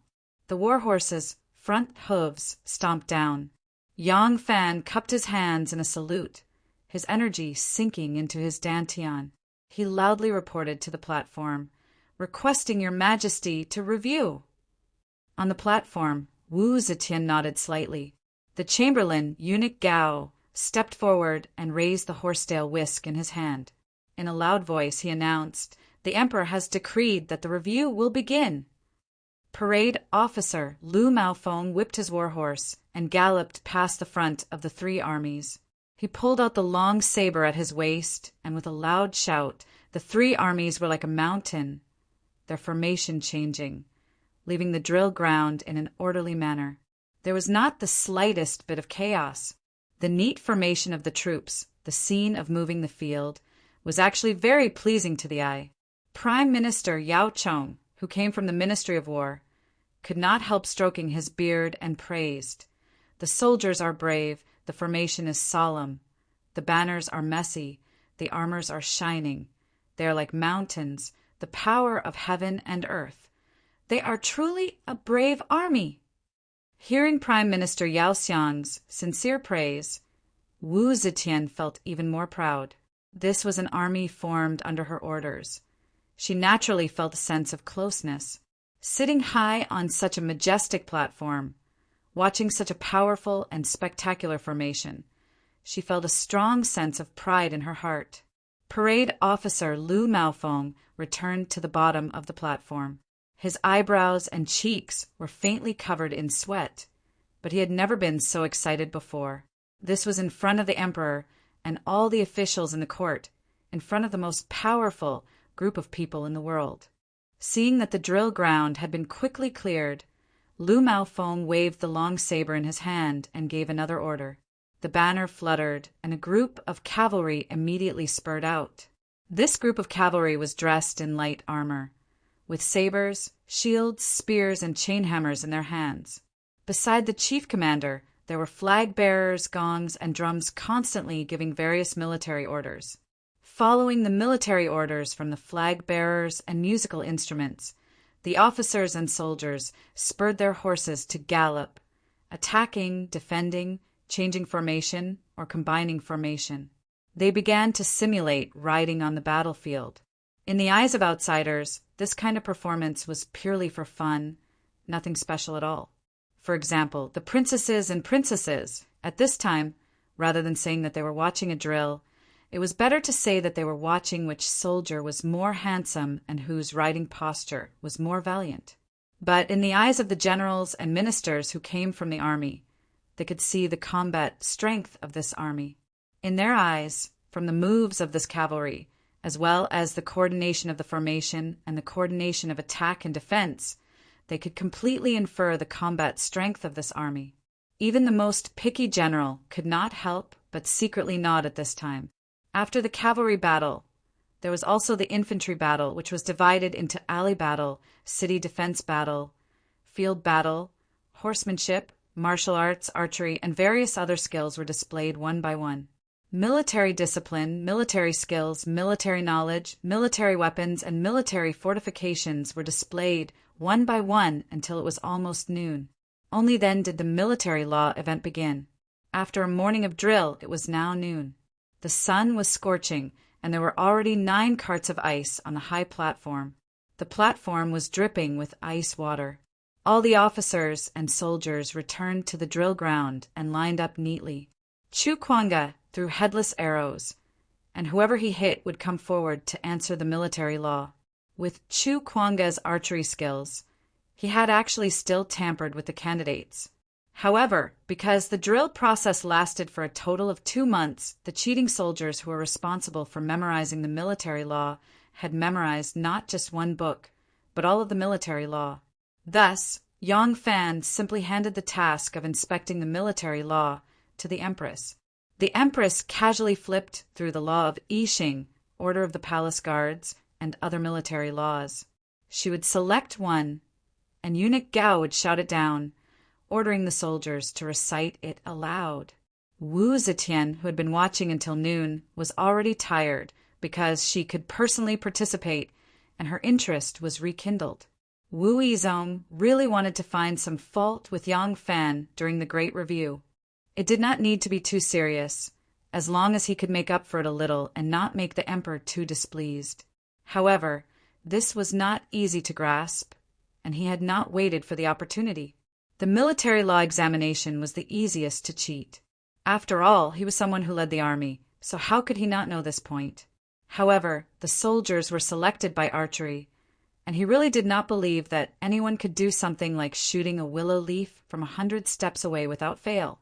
Moreover, the one who excitedly came up with the test was the emperor himself. Wu Yizong thought about it again and again, and still gave up the idea of possibly angering Wu Zetian. Puchi. In the middle of the formation, a knight's body swayed and suddenly fell from his horse. In the midst of thousands of soldiers and horses, it was not easy to see an occasional person falling from his horse, but the entire team stood in neat rows, straighter than a drawn line. Occasionally one of them would move, and naturally it would be obvious at a glance. "Ah!" Princess Taiping exclaimed, and covered her mouth with her hand. "Someone has a heat stroke." Puchi. Like a plague, with the first person falling from his horse, the second and third person fell one after another. Seeing this, Wu Zetian could not help but frown. She leaned forward slightly and was about to speak, but she saw that below the stage, the chief examiner Yang Fan, the deputy chief examiner Su Liang, and the parade officer Lu Maofeng, the three of them were standing perfectly straight, as if they were made of steel and did not move at all. Wu Zetian swallowed the words that were about to come out of her mouth. The yellow silk umbrella above her head was gently blown by the breeze, and Wu Zetian slowly leaned back on her chair.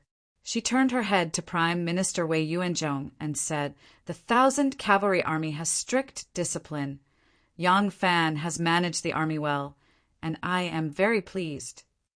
Wei Yuanzhong bowed and said, "This is because your Majesty has a good eye for people." Wu Zetian smiled and nodded. Yang Fan stood there ramrod straight. Beads of sweat rolled down his cheeks and dripped down from his chin.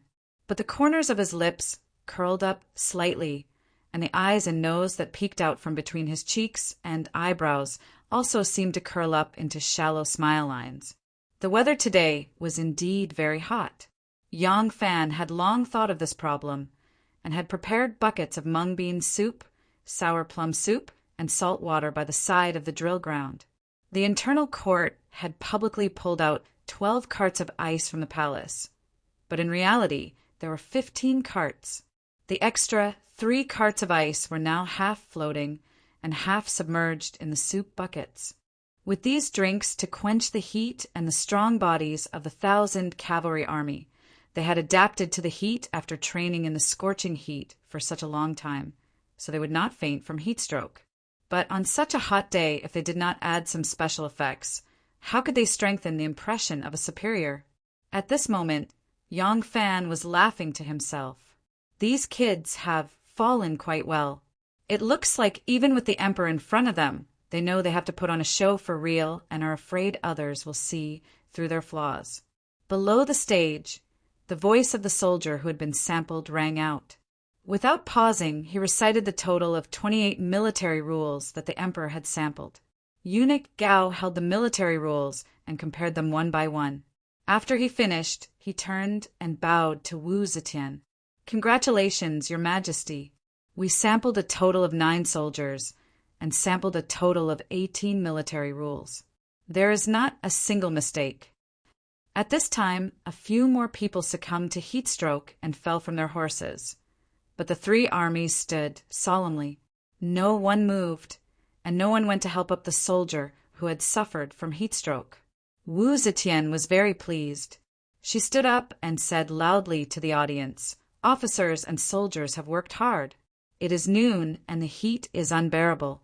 Chief Inspector, you may order the three armies to temporarily disperse and have a good rest."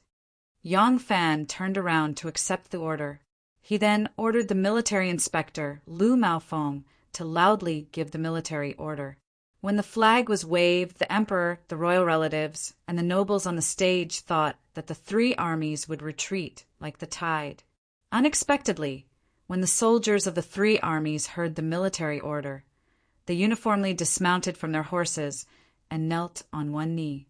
They said in unison to the stage, "Your Majesty is benevolent and loves the soldiers. We dare not cherish our lives. We are willing to conquer the 4 seas for your Majesty, to make the 4 barbarians submit and the world submit. Long live the Emperor! Long live the Emperor!" Wu Zetian did not expect that a casual order would be met with such a magnificent response from the soldiers of the three armies. For a moment her heart was in turmoil, and she could not control her excitement. She nodded repeatedly and took 2 steps forward to the side of the stage. She opened her arms and said loudly, "Good, good. They are all my soldiers. They are all my brother's soldiers." Chapter 866. The Emperor and the members of the royal family had their lunch in the camp of the 1,000 horsemen. The chefs of the royal kitchen were in charge of the cooking. Behind the camp, near the foot of the mountain, there was a green grassland in front, shaded by green trees, surrounded by brocade barriers and spread bamboo mats in the forest.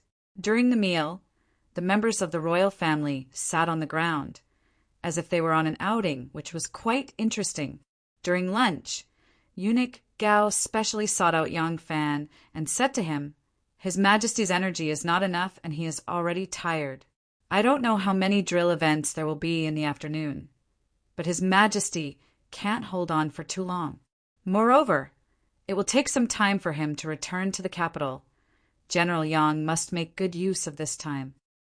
In such a public occasion, all the members of the royal family, the nobles of the capital, and even the emperor were present. Naturally, Princess Taiping and Shang Guanwaner would not have the slightest intention of getting close to him. Even Li Gui'er, who had always been bold, was much more restrained and did not dare to disturb him from beginning to end. At this time, Yang Fan was discussing the gains and losses of the morning drill with Su Liang and Lu Maofeng. Hearing Eunuch Gao's words, Yang Fan, Su Liang, and Lu Maofeng looked at each other and smiled. He said to Eunuch Gao, "Eunuch Gao need not worry. There is only one event left in the afternoon, and then I will respectfully send His Majesty back to the capital." "That is very good." Eunuch Gao was relieved and smiled at Yang Fan, cupping his hands in salute. Today's inspection is enough to show that General has good command of the army. His Majesty is still full of praise for all the princes, princesses, and princesses. Later on, there will be a lot of rewards. Your husband congratulates General Yang here. After the emperor had lunch, he took a walk in the forest and felt slightly tired. Someone spread out a brocade couch in the forest, surrounded a small tent, and invited His Majesty to rest. In the afternoon, Yang Fan rushed over to invite the emperor to inspect the troops, but found out that the emperor was still napping, so he could only postpone the inspection. Fortunately, the elderly did not sleep for long, and Wu Zetian did not sleep for too long before she woke up. Yang Fan got the news and began to prepare. Wu Zetian also washed and dressed up. After another hour, Wu Zetian, who was dressed splendidly and had a dignified appearance, returned to the reviewing platform, accompanied by the royal relatives and civil and military officials. After a morning of reading and a lunch break, the atmosphere was clearly relaxed. Everyone sat on the stage and talked. The emperor made an exception and called Yang Fan to his side. Wu Zetian asked pleasantly, "Yang Fan, what else do you want me to see next?" Yang Fan bowed and said, Your Majesty, the purpose of raising and training the army is ultimately to be used on the battlefield, to protect the people and expand the territory. Military discipline, military equipment, military skills. All of these were all for the sake of training a strong army. This official believes that if this is all there is, it will be suspected of being an armchair strategist. Other than training, there must be actual combat to see the effect. Hearing this, Wu Yizong finally could not bear it anymore and sneered disdainfully. The court has always been doing this. Don't the imperial guards often take turns at the borders to participate in battles and train the soldiers? What original opinion do you have now? Yang Fan was not annoyed and his tone was still calm. However, he was still talking to Wu Zetian and treated Wu Yizong like heir. Your Majesty, the military drills formations and simulated battle scenes. The generals all have an imaginary opponent in their hearts. But for the soldiers, it is inevitable that the effect will be poor if they charge at air. Thus, this official wants the soldiers to be on both sides. Wu Yizong said eccentrically, I thought you had some special idea, but it turns out that it is only this. Simulated combat isn't something rare in the military. Before he could finish, Wu Zetian suddenly turned her head and gave him a cold look. It was just a cold look, but Wu Yizong's heart trembled and immediately did not dare to speak again. Wu Zetian nodded at Yang Fan and said, Continue. Yang Fan smiled and said, What the King of Hanoi said is true. This official invited Your Majesty to inspect in the afternoon is a simulated battle. It is just that the method this official used is different from the common simulation in the army. The subtleties, this official will not say too much. Your Majesty will know once you see it. Wu Zetian said happily, Good. Then pass down the order. We will see your originality with our own eyes. Yes, Your Majesty. Yang Fan cupped his fists and accepted the order. He strode to the side of the stage and shouted to Lu Maofeng, who was below the stage. Your Majesty's order. The military drill begins. General Liu immediately passed down the order. The moment the banner was waved, a horn suddenly sounded from a corner of the drill ground. Following the deep and continuous sound of the horn, a group suddenly appeared from behind the barracks and galloped towards the drill ground. Behind the knights, there were dozens of knights dragging a small tree on their horses. The crown of the tree was dragged back and forth on the ground, causing smoke and dust to billow. The knights rushed out of the smoke and dust as if there were thousands of soldiers and horses. There were simply too many of them to count. These nobles on the high platform had never seen such an astonishing entrance before. Even the military officers who were observing, although they had also conducted mock battles before, had never thought that they would need these props to make the effect more realistic. They couldn't help but exclaim in surprise. There are probably about 1,000 riders charging out from the cloud of dust. Some are wearing leather armor, some are wearing leather robes, some have golden bands around their heads, and their hair is as messy as a lion's. Some have their hair parted into 2 braids. In their hands are different types of weapons, and their mouths are making strange noises. At the very front of the formation, there is a large flag with a wolf's head. Wu Yizong jumped up and screamed, Run! The Turks are killing their way into the capital. Of those seated, the civil officials and women were the calmest. Although they were puzzled, they had always lived in the capital and did not have Wu Yizong's fearful attitude. Everyone stared at him like he was a madman. Wu Yizong also suddenly realized that if the Khitans were killing their way into the capital, how could they pass through so many barriers and remain unheard of in the capital? Wu Yizong sat down with a red face, mentally cursing. Damn it, if they want to fight, then they want to fight. Is there a need to dress and dress so alike? What's the use of this in simulating a battle? Isn't this painstaking effort to have the soldiers dress up so vividly and make it seem like a play just to make the emperor happy? Wu Sansi also looked down in shock, inwardly praising Yang Fan's ingenuity. In this era, no one had ever imagined that military exercises could be like role-playing, with so many flourishes. But Wu Sansi soon realized that something was wrong. Looking at the Turkic cavalry below, there were at least 1,000 of them. The 1,000 cavalry camp only had 1,000 soldiers, and they had all been disguised as Turks. Could it be that he was going to single-handedly fight against an army of 1,000? At this time, Yang Fan was already reporting to Wu Zetian amidst the gasps of shock. Your Majesty is a man of great talent and bold vision, a master of both civil and martial arts. The 4 garrisons of Anchi, which were lost in the past, have now returned to the hands of my heavenly court. Tubo is in internal strife, its princes vying for power. Seeing the scenery, Tsanpa has submitted to my great Zhou. Ambassador Tang Xiujing has won 6 battles, greatly displaying the might of my Zhou. Tubo is nothing to fear. At present, the only powerful foe of my court is the Turks, so this subject has imagined the Turks as the enemy. The 1,000 Turkic soldiers on the drill ground are not soldiers of this subject in disguise, but genuine Turks. Yang Fan had intentionally raised his voice as he made his report to Wu Zetian. Although the people on the drill ground were shouting and neighing, the high platform allowed everyone to hear Yang Fan's voice clearly. When Yang Fan said that these people were genuine Turks, the platform once more became restless. Yang Fan said, "These Turks are loyal subordinates of Khagan Huziro from the Western Turks. They are Khagan Huziro's most trusted and elite guards. Thanks to your Majesty's great kindness, they are now working for the Imperial Treasury Monastery." This subject believes that only by knowing oneself and knowing the enemy can the soldiers understand the enemy's capabilities, allowing them to raise their own capabilities to the greatest extent. The Eastern and Western Turks are of the same lineage, and their tactics and archery skills are almost the same. Thus, this group formed from Khagan Huziro's trusted guards can be considered as one of the strongest of the Turks.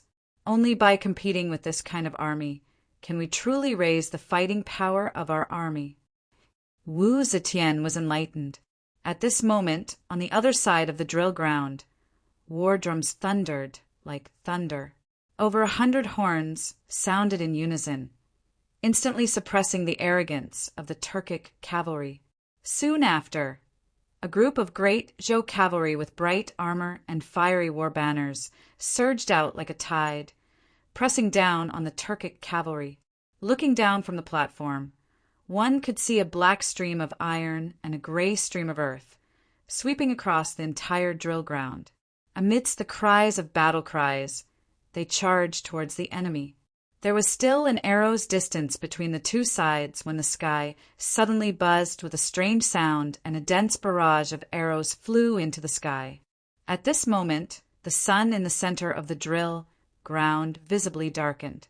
Wu Yizong did not miss this opportunity and shrieked, "Bastards! For the Son of Heaven to use arrows for a grand inspection. What if someone misses and injures His Majesty?" Yang Fan loudly declared, "If that is the case, this subject is willing to be the Son of Heaven's shield." Only now did everyone realize that Yang Fan has stealthily taken a step forward, shielding Wu Zetian. Wu Zetian was greatly moved. Since Yang Fan has said such words, he must be extremely confident. Thus, she immediately stood up and loudly declared, "We are the ruler of the world. Why should we fear the might of arrows?" Finished speaking, Wu Zetian pushed Yang Fan aside and boldly took 2 steps forward. With such an attitude from the Son of Heaven, none of the officials dared to remain seated. One after another, they stood up and followed Wu Zetian forward. Even though some of them were still worried that the arrows would fly onto the stage, none of them dared to reveal a timid expression. Yang Fan stole a glance and saw that Li Dan and Li Xian were standing on either side of Wu Zetian. Apart from that, they did not show any special expression. He could not help but smile bitterly inwardly.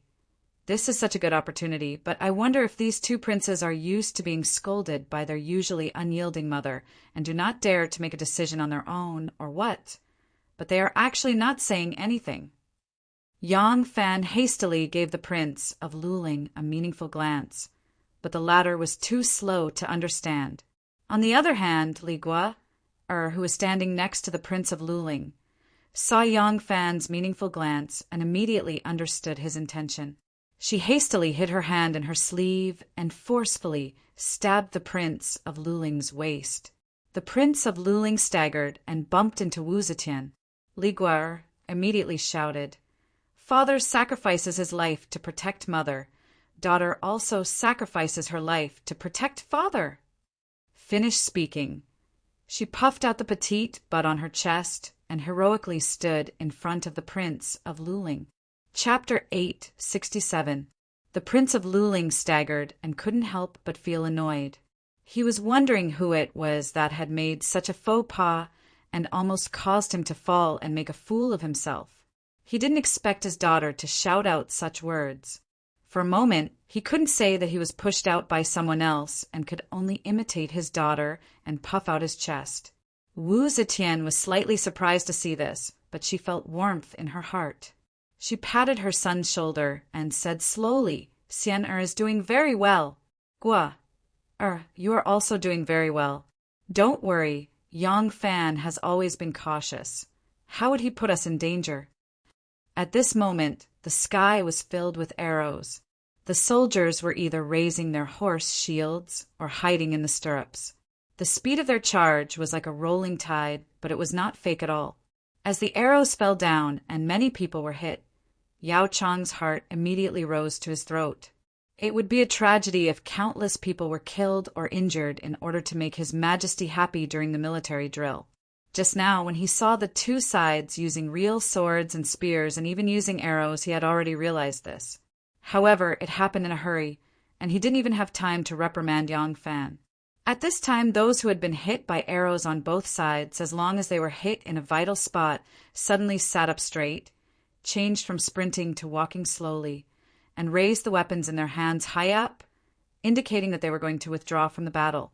However, not a single person actually bled to death. Yao Chong was surprised, and it wasn't just him. Many people on the parade platform were surprised to see this scene. Only then did Yang Fan explain, "Your subject specially used a batch of headless arrows. The tips of the arrows were already removed and wrapped in lead of the same weight. Soft cloth was also wrapped around the arrows so that the soldiers wouldn't lose their lives. The soft cloth was also soaked in paint. Those who were shot at a vital point would have to withdraw from the battle if they had a colored spot on their body.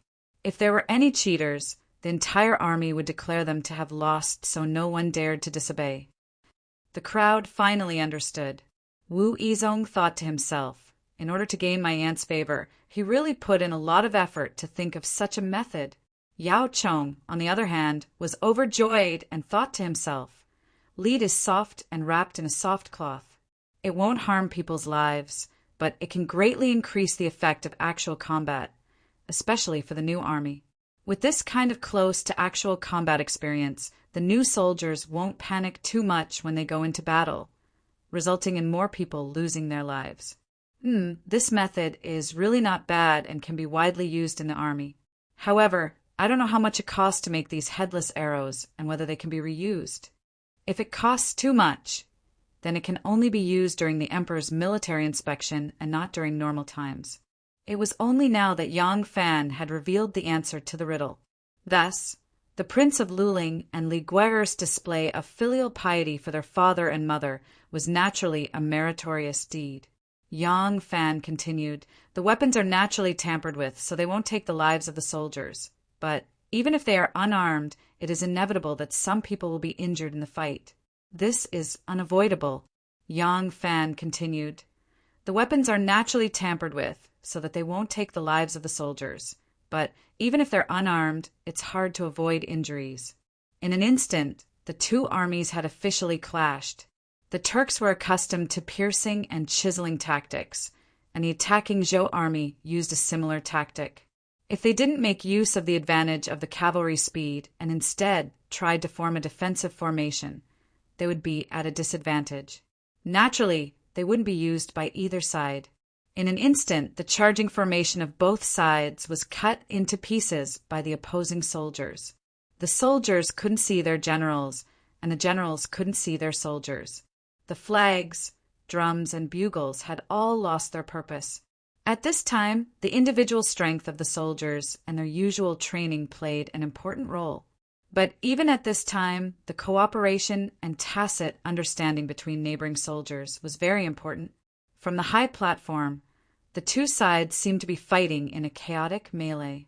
If one only stared at a single position and a few people, one would quickly discover that in this chaotic situation, the 1,000 cavalry were still fighting in coordination with their closest comrades. They clashed and cooperated with each other, advancing and retreating as one.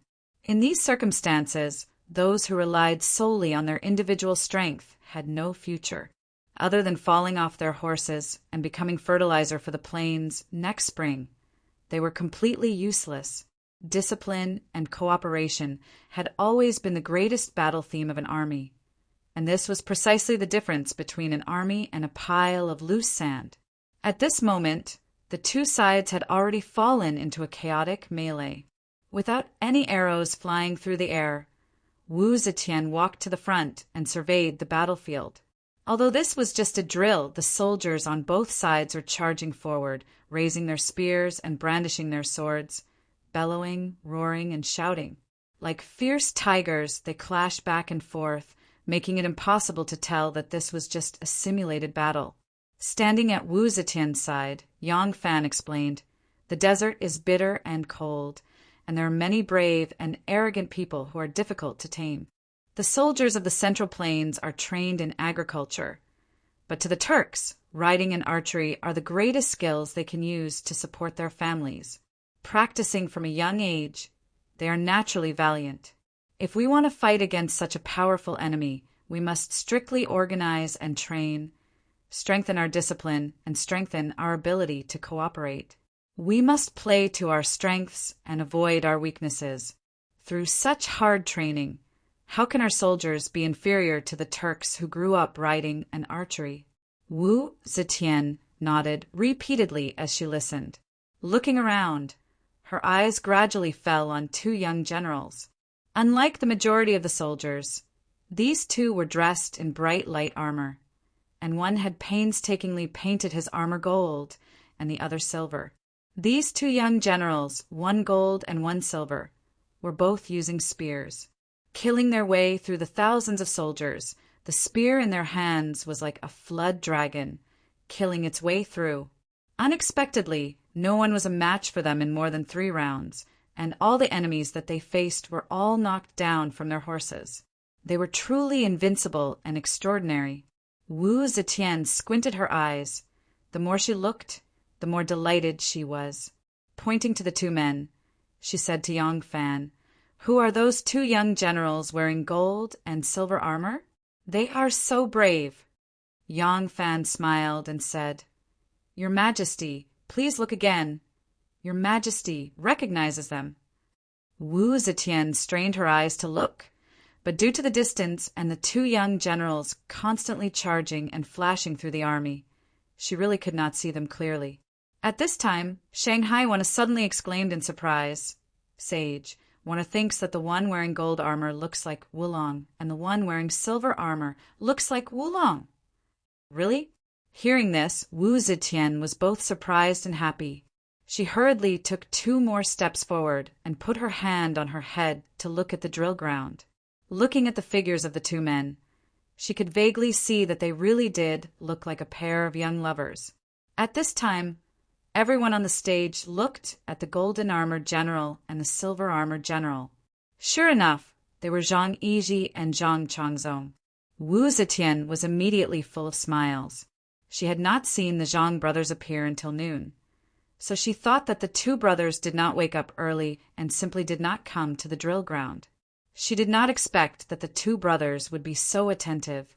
In order to make her happy, they actually charged into the drill ground in such a hot weather. In fact, although the 2 Zhang brothers could ride horses, in terms of martial arts, they only knew some flowery but impractical moves. The 2 of them were good at singing and dancing, but their flowery moves were actually very pleasing to the eye.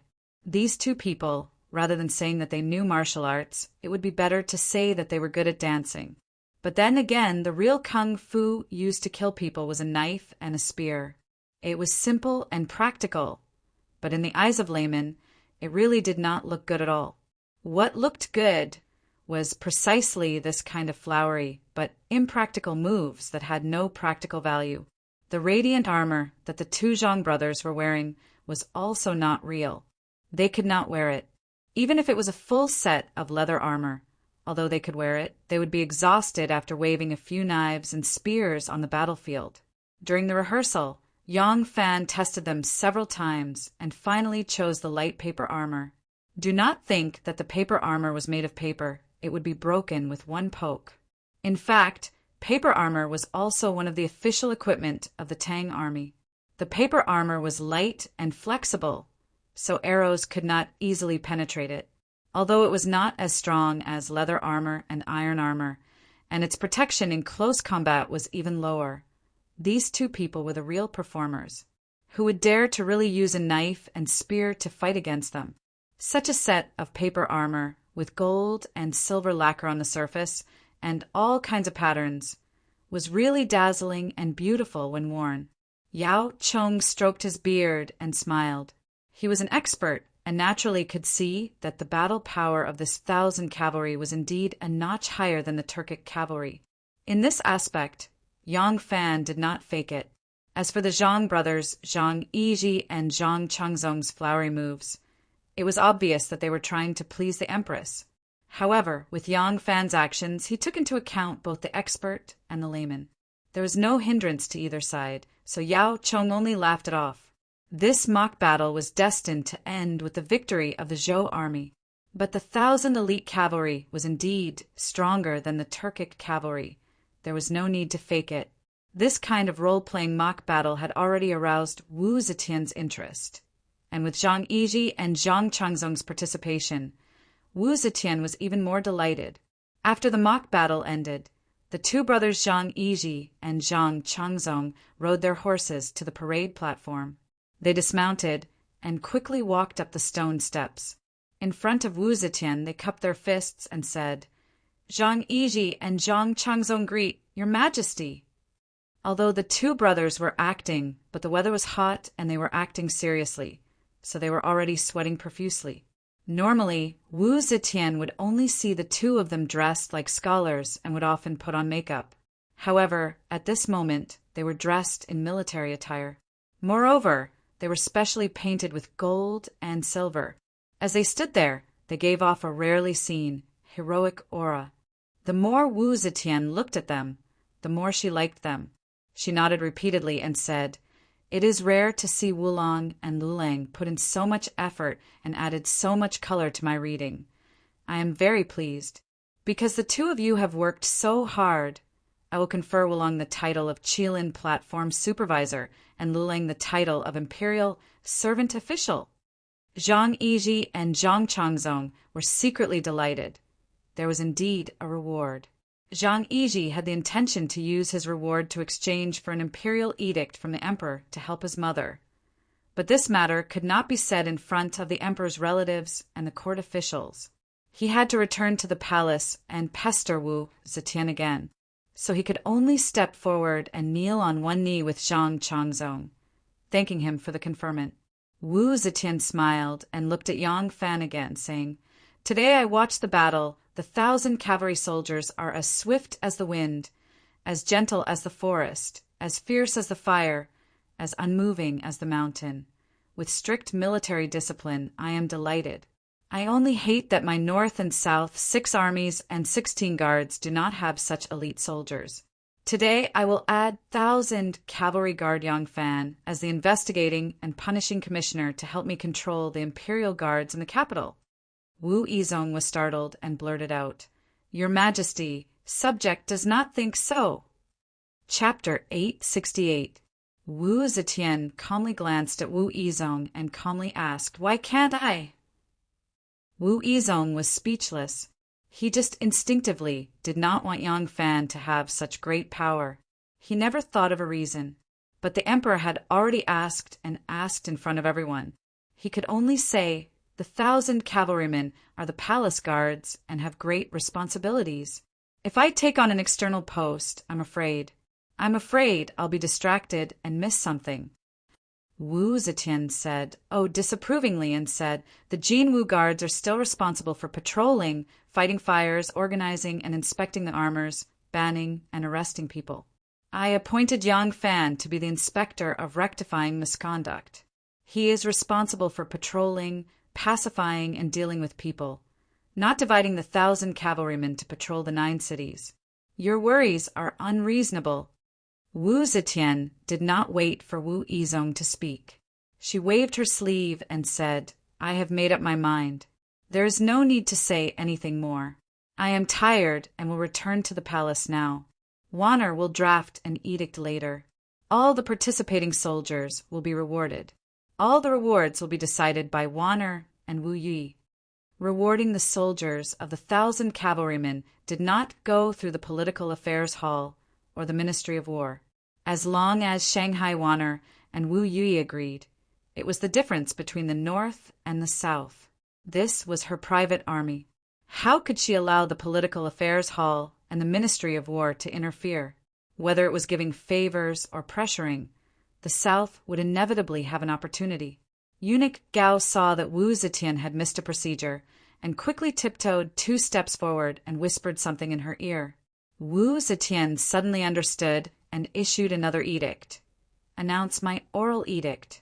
All the soldiers who attended will be given royal wine and allowed to party for 3 days. After 3 days, they will enter the palace to be on duty."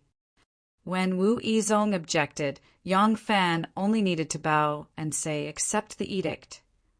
Even if Wu Zetian regretted it after Wu Yizong's persuasion, she could not go back on her words. However, Yang Fan did not do so. Although the authority that Wu Zetian gave him was not small, it could not be compared to the future role of guarding the palace. If he was too impatient and made Wu Zetian feel that he was greedy for power, she would be on guard against him. That would be a big loss for a small gain. Now that the emperor's decree had been set, Yang Fan bowed to accept it. Wu Yizong glared at Yang Fan from the side, his eyes spitting fire. What exactly did Yang Fan, this nondescript official, do to provoke Wu Yizong, the dignified Duke of Hanoi and the great general of the Jinwu Guards, to be so resentful? In fact, the position that Wu Zetian added to Yang Fan was not an official position. It was truly an official position. In the name of the emperor, she authorized someone to be an envoy.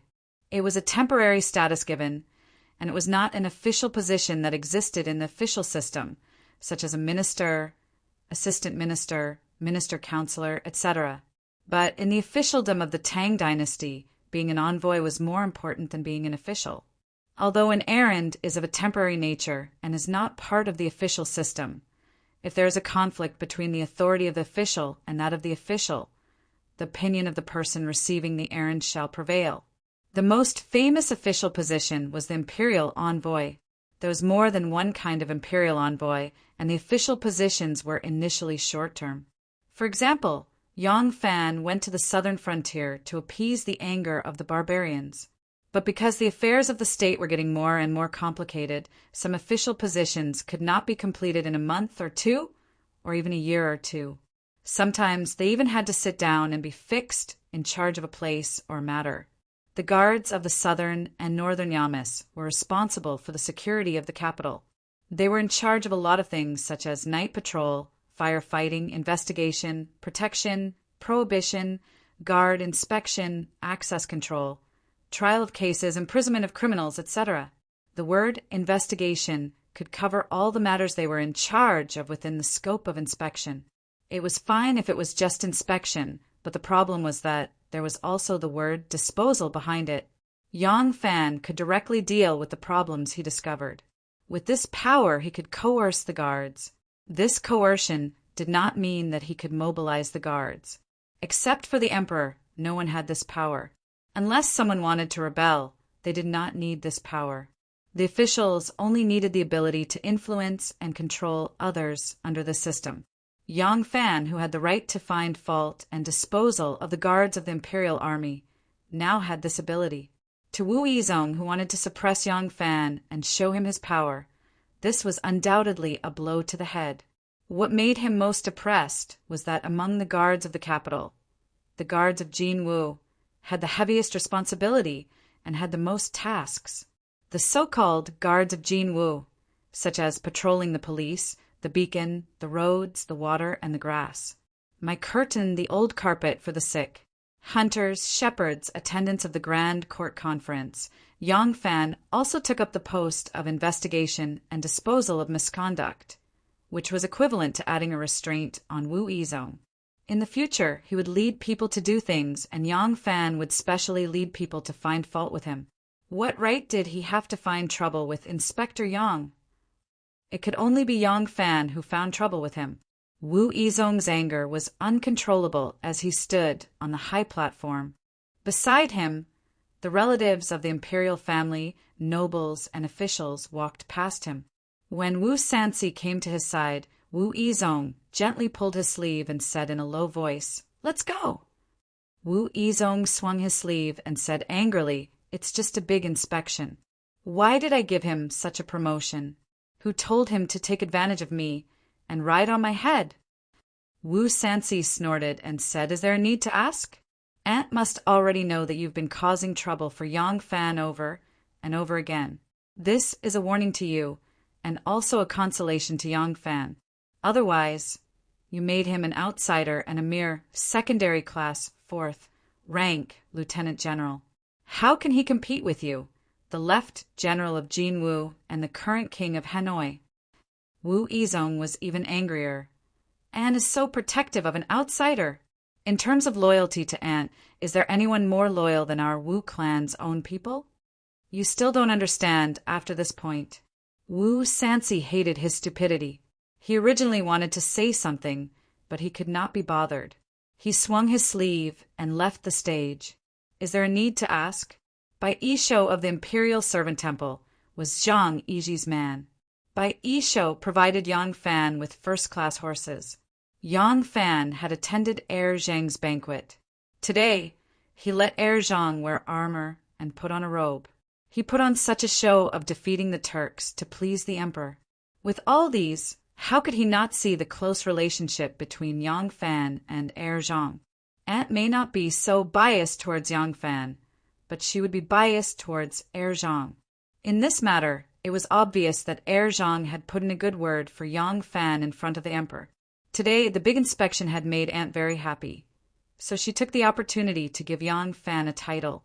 It was hateful that he had eyes but could not see. Wu Sanxi flicked his sleeve and left. He could not be bothered to remind Wu Yizong of Heir Zhang's role in this matter. The pig-riding General Wu Yizong did not even think of this point. Thus, he was still unconvinced. He gritted his teeth and decided that he must find a way to compete with Yang Jiaocha again. The emperor gave a banquet and bestowed rewards. About 1,000 cavalry battalions celebrated for 3 days. On the first day, Yang Fan celebrated with the soldiers in the army. On the second day, he handed over the barracks to Duge Hui, who had rushed over from Chang a month and a half ago. He returned to his home in Luoyang.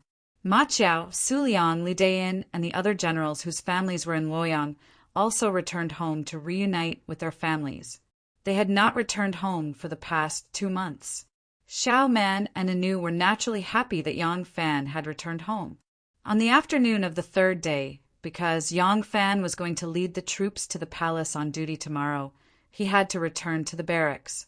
However, once 1,000 cavalrymen took turns to be on duty in the palace, Yang Fan, as the commander of 1,000 cavalrymen, could stay in the city most of the time.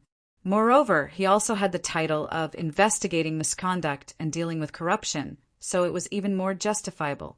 At that time, he would have more opportunities to return home than now. So Xiao Man and Anu had nothing to be reluctant about. On this side, his family went to arrange the horses. Just as Yang Fan was about to send someone to summon Ren Wei and the others, a long-legged beauty suddenly rushed into the reception hall.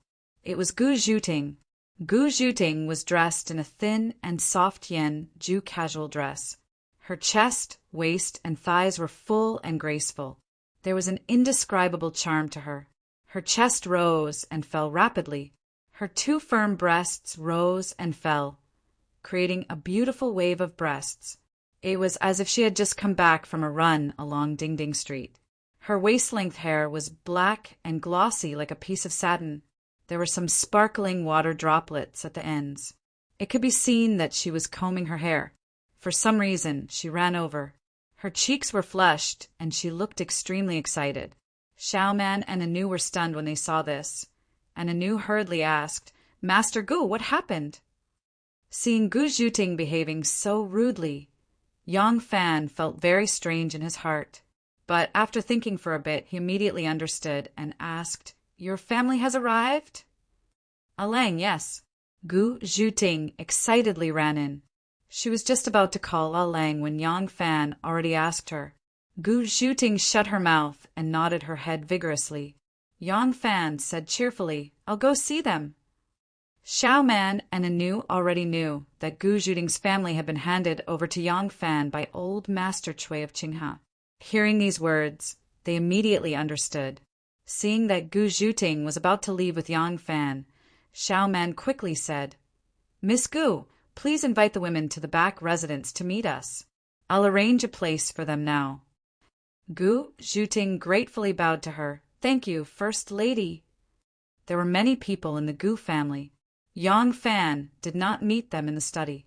Instead, he chose to meet them in the middle hall of the second courtyard. Gu Zhuting's father was a one-armed old man in his 50s. He was spirited and healthy. He already knew that Yang Fan was going to change his family's citizenship. This kindness was extended to the Gu family. Not only the current generation of the Gu family would benefit, but their children and grandchildren would also have to bear this great kindness from Yang Fan. It could be said that Yang Fan's kindness was as heavy as a mountain. Therefore, when he saw his benefactor, old Master Gu ignored Yang Fan's politeness and immediately ordered his family to kowtow to Yang Fan. There were many people in the Gu family, and not all of them were martial artists. For example, the wives of the Wu family, as well as the children who were not suitable for martial arts, there were at least 14 or 15 people. It was a big family. After they came in and kowtowed, Gu Zhuting led the women and children to meet Xiaoman and Anu. Only old Master Gu and his brother, as well as old Master Gu's 3 sons and his brother's 4 sons, were left in the hall. Yang Fan heard Gu Zhuting talk about her family history. In order to ensure the continuation of the bloodline, her grandfather did not want all his sons to practice martial arts and live a dangerous life. He once crippled his youngest son's leg and lied to his master that he was born with a disability. Out of the 4 brothers, only her one-armed father and this one-legged uncle were left. Looking at old Master Gu's brother, he was indeed crippled. As Yang Fan was about to return to the military camp, it was inconvenient for him to stay at home for long. However, he could not treat the Gu family poorly. Therefore, he wanted to have a chat with old Master Gu and settle them down before returning to the 1,000 cavalry camp. Unexpectedly, when second Uncle Gu saw Yang Fan, he only said one sentence, and Yang Fan dispelled the idea of returning to the military camp.